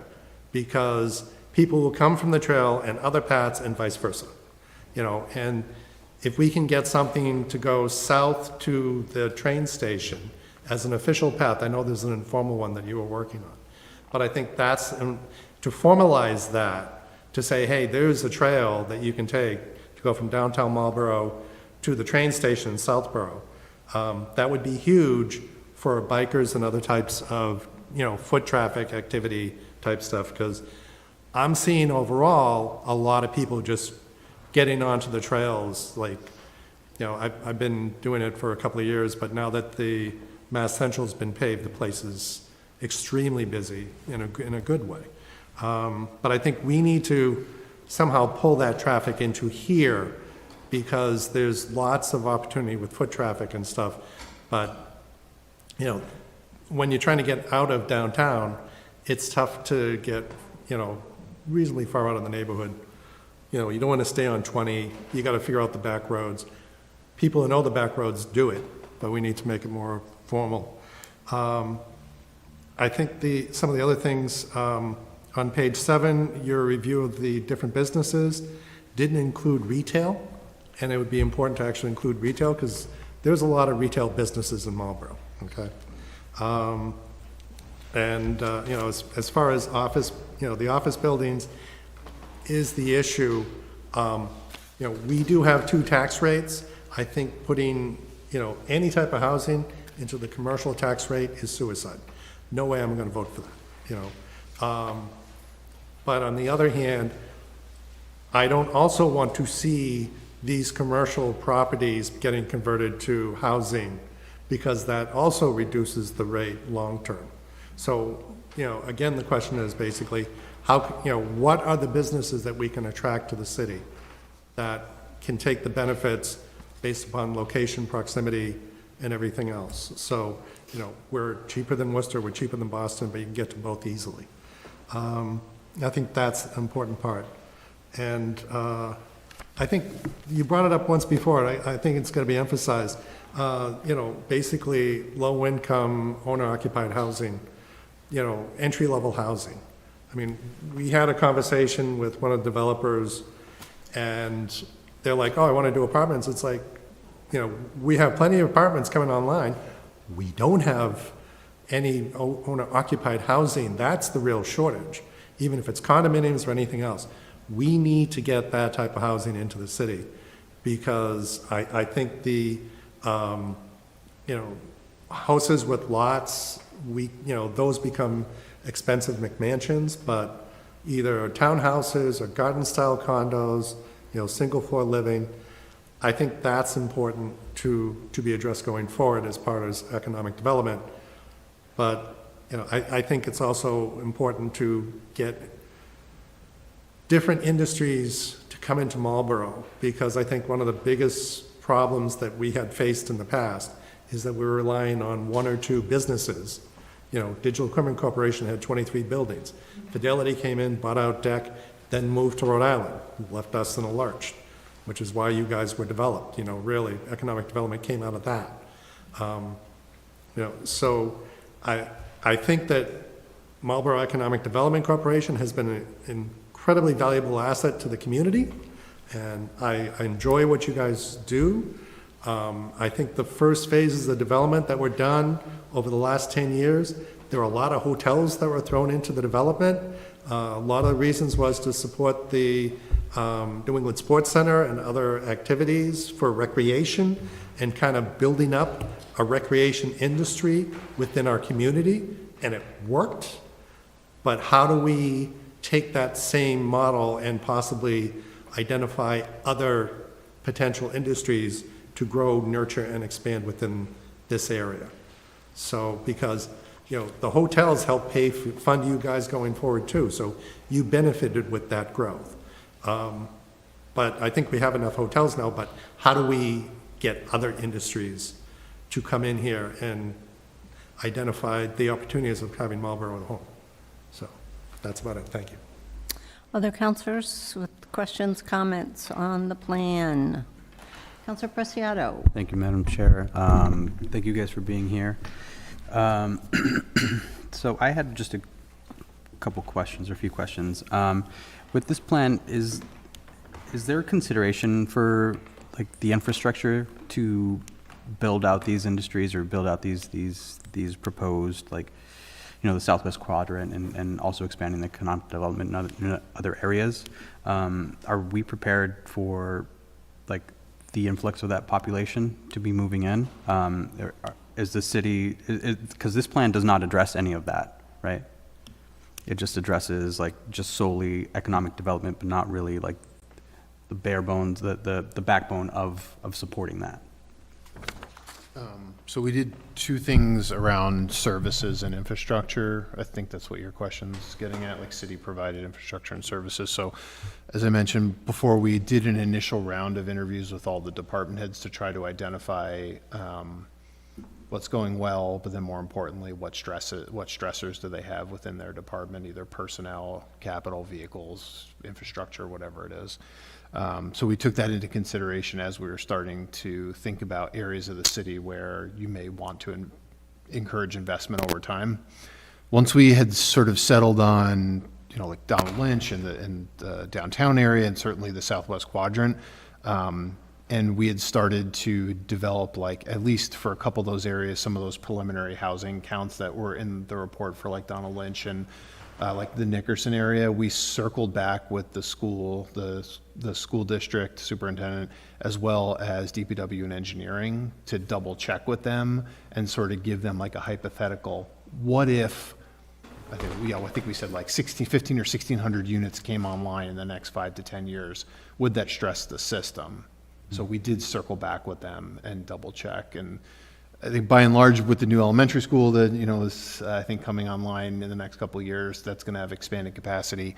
And then when we talked about like water and sewer capacity, for example, there's a couple of studies that are going on, and DPW and engineering continues to work on like infiltration issues into the sewer system from stormwater runoff during heavy events and things like that, which if those are addressed over time and a couple of small tweaks to the system that they had identified, they thought that there was the capacity to be able to serve. Okay, that is good to know. I know that we had some issues with wastewater, a few years ago before we had the updates, and so that is good to know. In the sense of, alternative transportation, as my council member here had mentioned, bike paths. I think it would be imperative to be able to connect these new areas of growth, right, with alternative transportation methods, either whether that includes public transit with buses or shuttles or bike paths or what have you. Is that something that we should also be investing in right now? And I know there's not really like a set plan for any of this right now, but having that set in place would definitely, I think, help promote these areas. Yeah, I mean, certainly I would say when it comes to sidewalks and bike infrastructure, those are things that the city could, you've been doing it and you could continue to do it and think, maybe more holistically about where those connections could happen and where they make sense. The public transit one is always a tough one, because if you truly want to go the public transit route, you're going to have to rely on, I don't know, out this way, like Worcester, I guess. Which one? Right, or the commuter rail, yeah. But sort of like internal to the city, to get around the city, it would probably be like the Worcester Regional Transit Authority if they make it out this far. Or you'd have to think about some kind of like a circulator shuttle, maybe a public-private venture, but those are really challenging financially because they don't pay for themselves. So We there's have going to our own transit, the Metro West Regional Transit. Oh, you are in them, And they are actually increasing the routes. They're not increasing? They are. It's just, it hasn't, I was just going to say, if Linda's watching at home, I apologize. We're not supposed to announce it until Monday, but the shuttle service that we've provided since 2019 is being implemented into their routes, their permanent routes. And So you'll that's- have direct transit to the Southwest Quadrant. That is good to hear, because if we are going to be building housing units or any of the stuff in the city, especially around Main Street, and we're only providing certain amounts of parking, a lot of these people are going to rely on this transportation. So it's great to hear that there is expansion on that. Just don't tell anyone, all right? I won't Thank tell you. anyone. But even the normal routes that go through the city, they have expanded the hours, the numbers of, and as we have approved apartment complexes, we've put in the special permit that they need to provide information about those. They need to provide a bus stop if, The problem was that the 7C did not go to that area of the city. Right, yes. So our pilot program is now becoming a permanent route, which means that it will go through the Southwest Quadrant to the downtown. So that is one. That is good to hear, because Yeah. we are a small city, but we are also a very large city, right? So that's something that has been I wouldn't say lacking, but definitely needed. So that's great to hear. Kudos to the mayor on that, because he's been working with Jim Nee at WM trying to make that happen. But to your point, it does come with a cost. So, yeah. Thank you. And a point to add to just make about schools and students, like some of the counselors do have a point where, you know, we built these developments, you know, in the city, and they might not have had kids, you know, back then, but now they're full of kids now, or students. So that is, I think, definitely something to look for in the future, because as there's less and less housing in the city, in downtown, in this area, these families are going to have to go somewhere, right? And if they can afford it, they're going to move out to these new developments. If they can't afford it, they're going to move out somewhere else, right? They're not going to stay in the city. So that is definitely something to consider, and that .07 number, I believe, is what it was, is obviously going to fluctuate, right? It's not a steady, hard number. So it's something to definitely take into consideration as we continue to expand our city. In that southwest quadrant, I was looking at the open space plan. There isn't much there that is highlighted as either protected or green space or anything. So it is interesting to see, because looking at a satellite image, right, you do see a lot of green space there, right? And then you see the parking lots from these warehouses like DuPont and all these other industries. So I'm kind of wondering, like, what that expansion actually looks like who owns these plots of land, and are we wanting to add housing as well as like industrial, or like is it going to be kind of a mixed use kind of plan, because there is potential there to have that open space element. So I don't know if you can expand on a little on that. Yeah, I would say, you know, the Southwest Quadrant's a unique area where it's traditionally been more commercial, industrial, and I guess you could argue as a city council whether that's an appropriate place for like an expansive park system or something, or whether that money would be better spent on parks where people, you know, live and have better access to.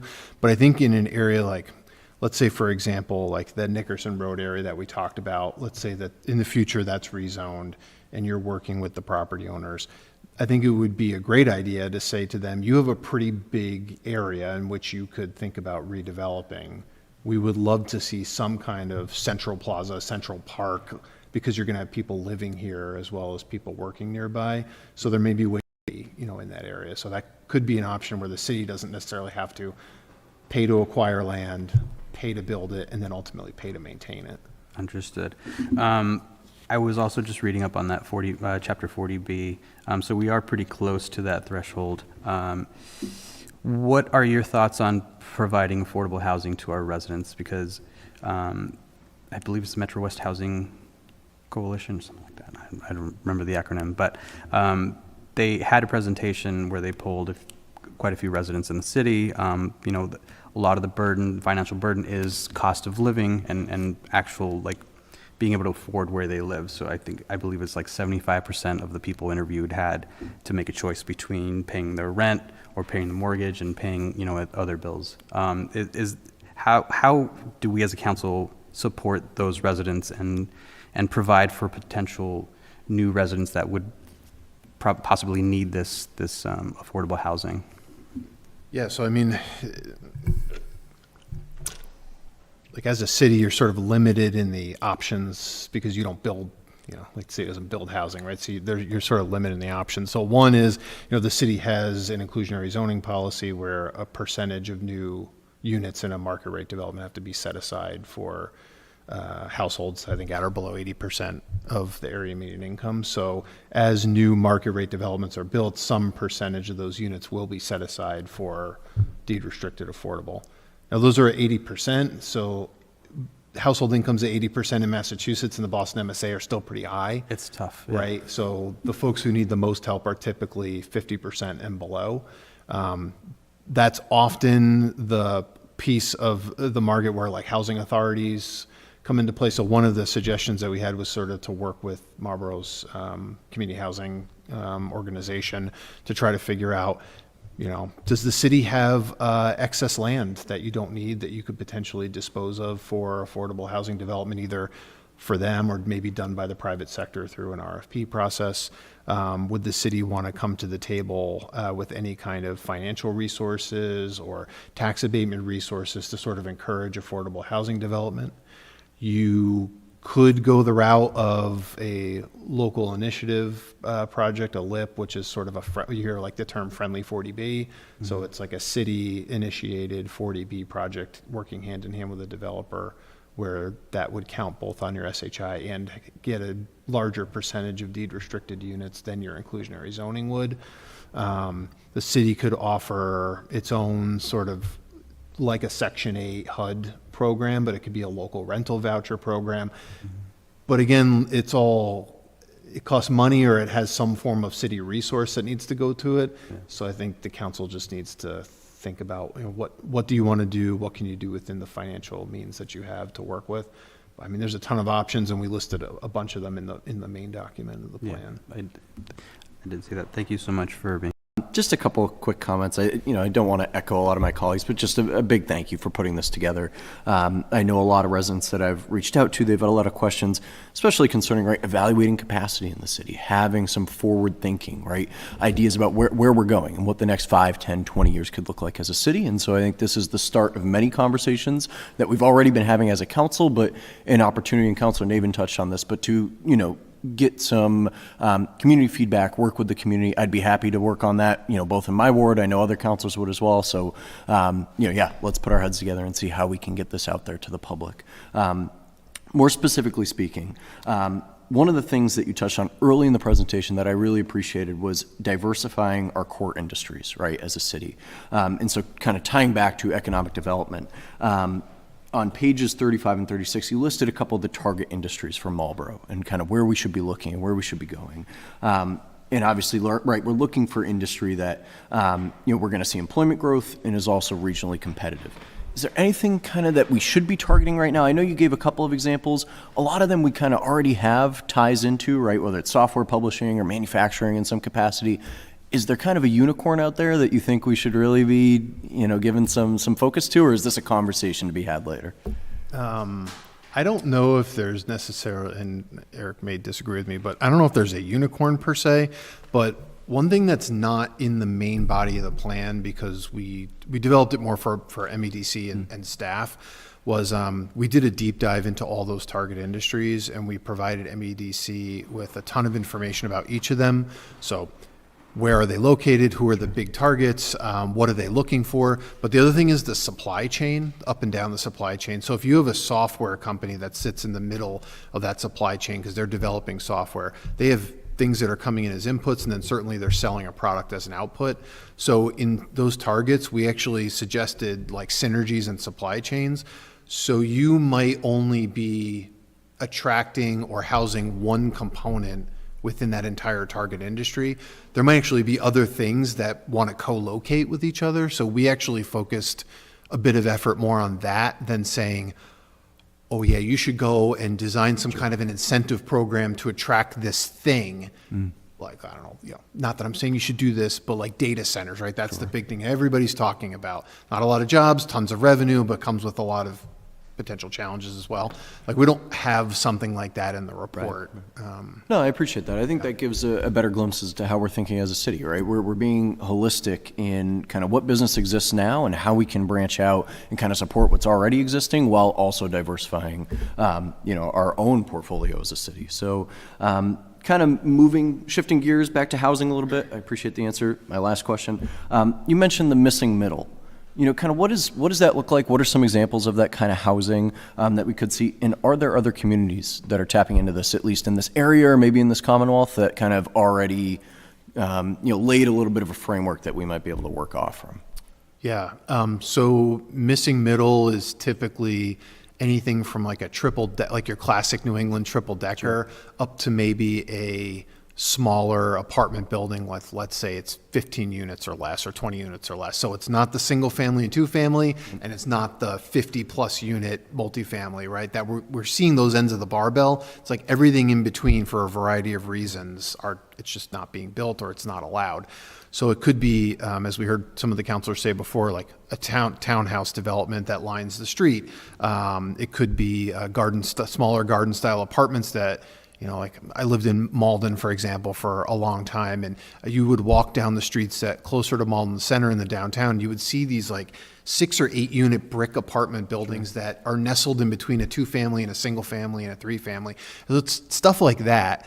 And again, that style of development may not be appropriate in every neighborhood in Marlboro, but there may be select locations where it's on the edge of a district that's a transition between, like, let's say the Village Center, which is a little bit more dense, and a traditional Marlboro neighborhood. There may be like locations in there where that could be a good fit. I'm trying to think of like places that are successful with the kind of missing middle. I'd have to think a little bit about that. It's hard, so yeah. Yeah, sure. Well, no, I really appreciate your time. I appreciate the answer to the questions, and thank you, Madam Chair. And Councilor Irish. Thank you, Madam Chair. Good evening. I definitely like the key economic trends, going forward for the city, though trends can certainly change here or there. One of my comments certainly was when Hannaford's decided not to lease any more space down Route 20 West. The residents were very happy that someone else is going to be coming in to take over that space. And so the thing, and I know it's not the most important thing, certainly when you're building software or engineering departments and things like that, but a lot of residents do have that fear that are they going to lose their local supermarket. And I do know that when people were shopping at Hannaford's, now when it was closed, they were no longer utilizing some of the other stores. So I didn't know how that trend is. Is it just by population, how that trend, because I know when I was a lot younger, there was always these neighborhood stores. And so I was very happy to see that we would be able to retain that down West End. I don't know if you have any updates on when things could be turning around, but that was certainly important for the residents. Are you asking when is Shaw's opening? Yeah. If you can. Wasn't it on Facebook? Memorial Day weekend. A couple more weeks. Oh, wait, End of May, yes. And again, that was really important for the residents, because when that closed, like I said, a lot of residents weren't be able to go use our local, utilize those stores. So I support this, and I do like the economic trends. You have to have that forward thinking on all facets of any kind of economic parts. Thank you, Madam Chair. Councilor Doucette. Thank you much, Madam Chair. This is more trying to understand the process going forward from here. You said this is an early draft of the presentation. Are you going to come back for another draft, or are we going to accept and place on file this one? Well, I guess for me, what I thought would happen is sort of in looking at what they did in 2013, I think our homework is starting on page 34 with the theme 1, going through the rest of the report where there are actions. Some of us have already identified a few we do not agree with. What do we agree with? What do we want removed from here?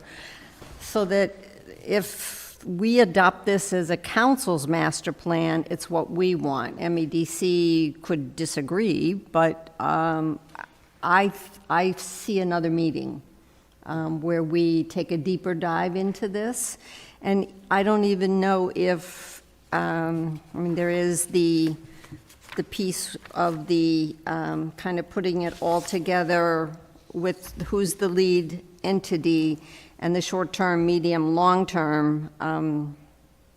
What is the short-term? What does it mean? Just because there's an action, streamline permitting, what does that mean? How do you streamline the permitting? You have to go in and redo the permitting. So there's a lot of actions that I see almost then need the detail of what exactly is that action, and is there a timeline to make sure that it's done? If we never do it, then what was the point of having it as an action? So my homework for everybody would to take each of these themes that then have some action to it. Are there other actions you want? Are there actions we don't want? And where do we go? And Councilor Navin, I see your hand. Thank you, Madam Chair.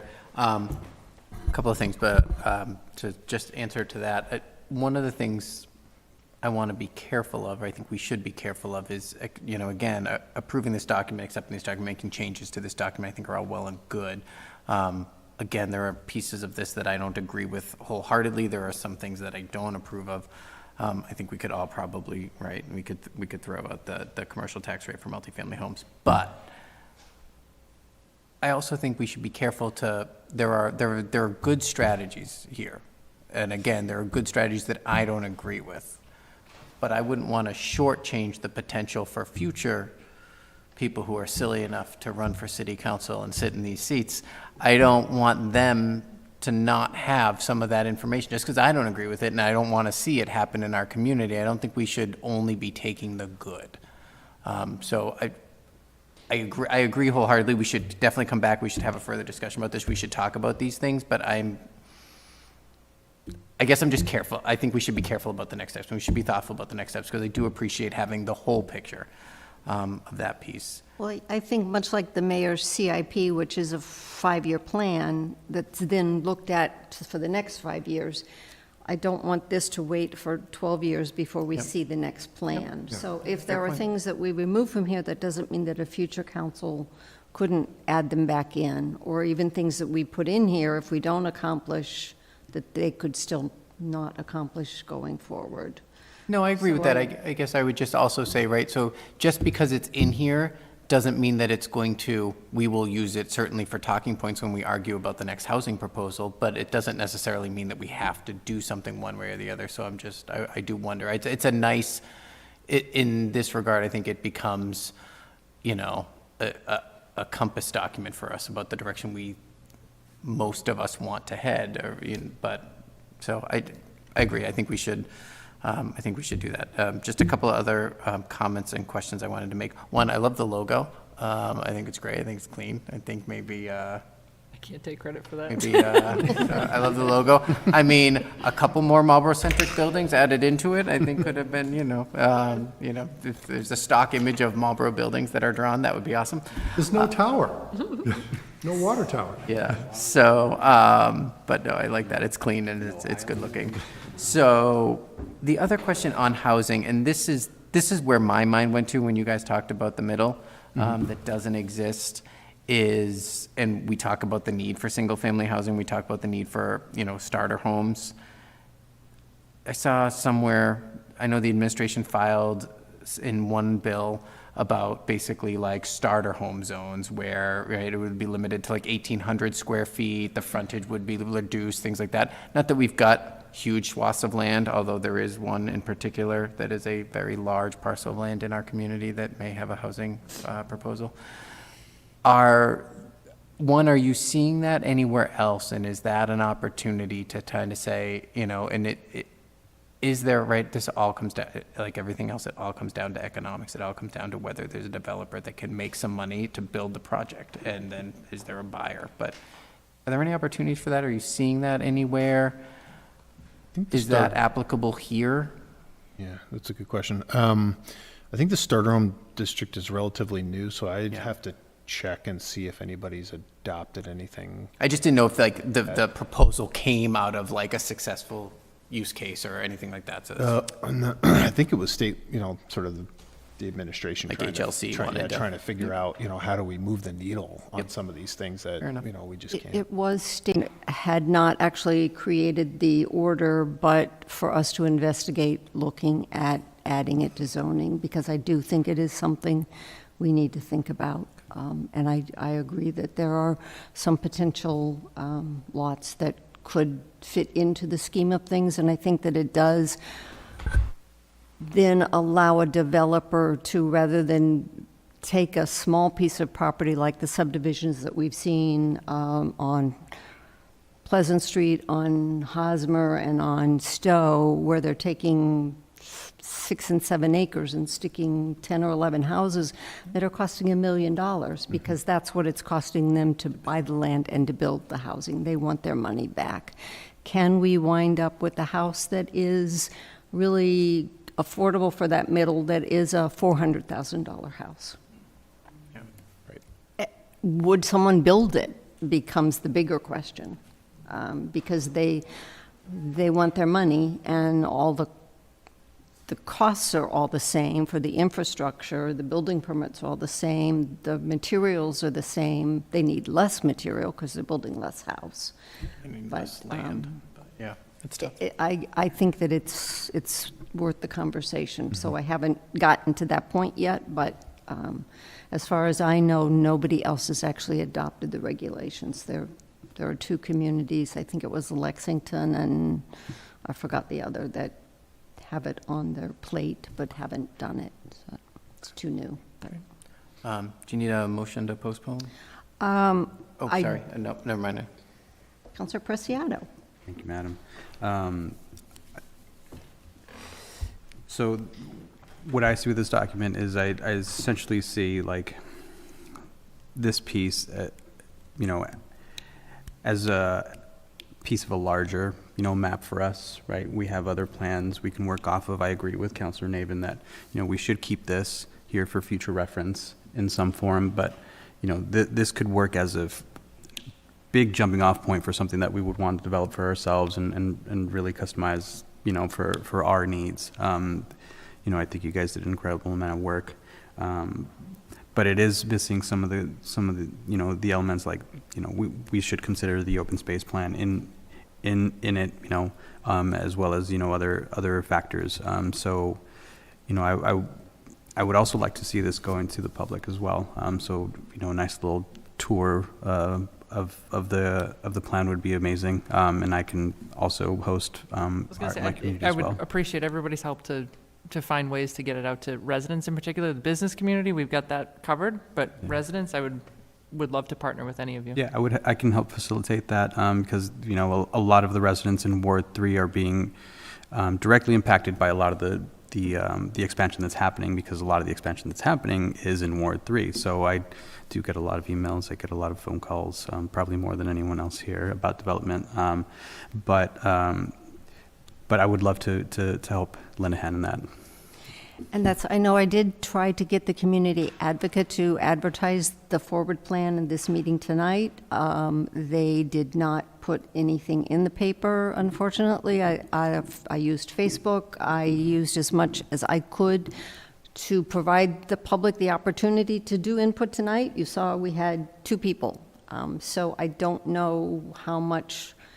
I hope it's not lack of interest. I think the word is out there that this meeting was available. I don't know if this is just too much information to sort of absorb and figure out what to say exactly. There is a lot there. The 2 people that spoke did a great job of reading and bringing points forward to us. So I don't know how much to me, we have 2 options. We can say, thank you, MEDC, it's your document, move forward with it, and we'll cooperate as much as we can, or we as a city council can also adopt it as our plan, in which case I think we need to take a deeper dive into this so that we are in agreement with the action plans.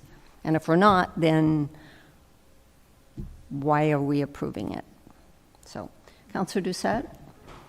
Thank you very much, Madam Chair.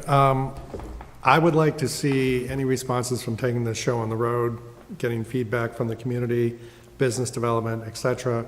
So not only are we providing input and modifying, but we're also getting feedback from the community through you folks. So what you presented here is just today's draft. At some point in the future, after you've done your dog and pony a couple of times, there's a different draft that we may need to go look at, and then also put our comments in as well.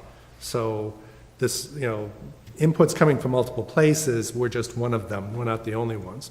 I just want to make sure that type of input from the community is still getting involved in involving this presentation. So, And I know reading. so I assume you guys are still going to own the current drafts going forward, so more drafts come to us, right? My understanding from the 2011 plan was a lot of public input, and I could be wrong, but I thought in reading the beginning of it, it talked about meetings with stakeholders. and not just business stakeholders. So I don't know if that was a little bit different, the way it was done versus this I wasn't report. here, so I can't Yeah, really speak to it. I know you I know weren't, that when so. they did the 2014 downtown zoning, there was a lot of public input. There was a lot of Damon was public- actually very active in that. Yes. But Linda was, so I can certainly ask her in the office tomorrow how they did it. Yeah, so I don't know if that was your plan to take this as on the road to the public and then bring back a revised something, or? Honestly, we're looking for you to tell us what you would like the plan to be, because we're doing this on behalf of the city. We work for you. So whatever you guys would like it to be, that's what we're going to be charged with doing. All right, and I guess I don't see this as something that has to be done by a date certain, although it would be nice to have it, because as I said, we do have projects coming to us that sort of impact what we might think about doing differently if they get approved, how that fits into the scheme of things. The one last comment I want to make, this is all made possible by that planning money that's in our budget. So I just want folks to understand that that's where those funds are going directly towards these types of efforts. Yep, and I think that's pretty clear, that that's what that's for. I know I may have a use for your next round of planning money on a different project, but I'll get there. Councillor Nabin. Thank you, Madam Chair. Up until Meredith made her second to last point, I had a different comment. I'm going to make the same comment though. Perhaps they're not mutually exclusive, right? You had kind of alluded to the fact that like we can adopt this as our guiding document, or we can say good luck MEDC, and this is yours. And I'm going to motion to postpone, but I also think we should all kind of think about that. It can be both, right? If we want to put, right, I still think there is a value in having the information out there, whether or not we all decide that we agree to adopt all of the tenets of it or not. And so perhaps there are two paths that we go forward. And I think that at the next meeting, when it's not 20 to 10, we can all have some thoughts about that. And so with that, I motion to postpone to a future meeting. All right, it's been moved and seconded to postpone. I will work with Meredith, talk to councilors to see how we want to move forward with this, and with no further comments, all in favor? We got to vote first on the motion. Postponing. To I didn't postpone think okay. this and set a date for a future meeting. We'll do that first.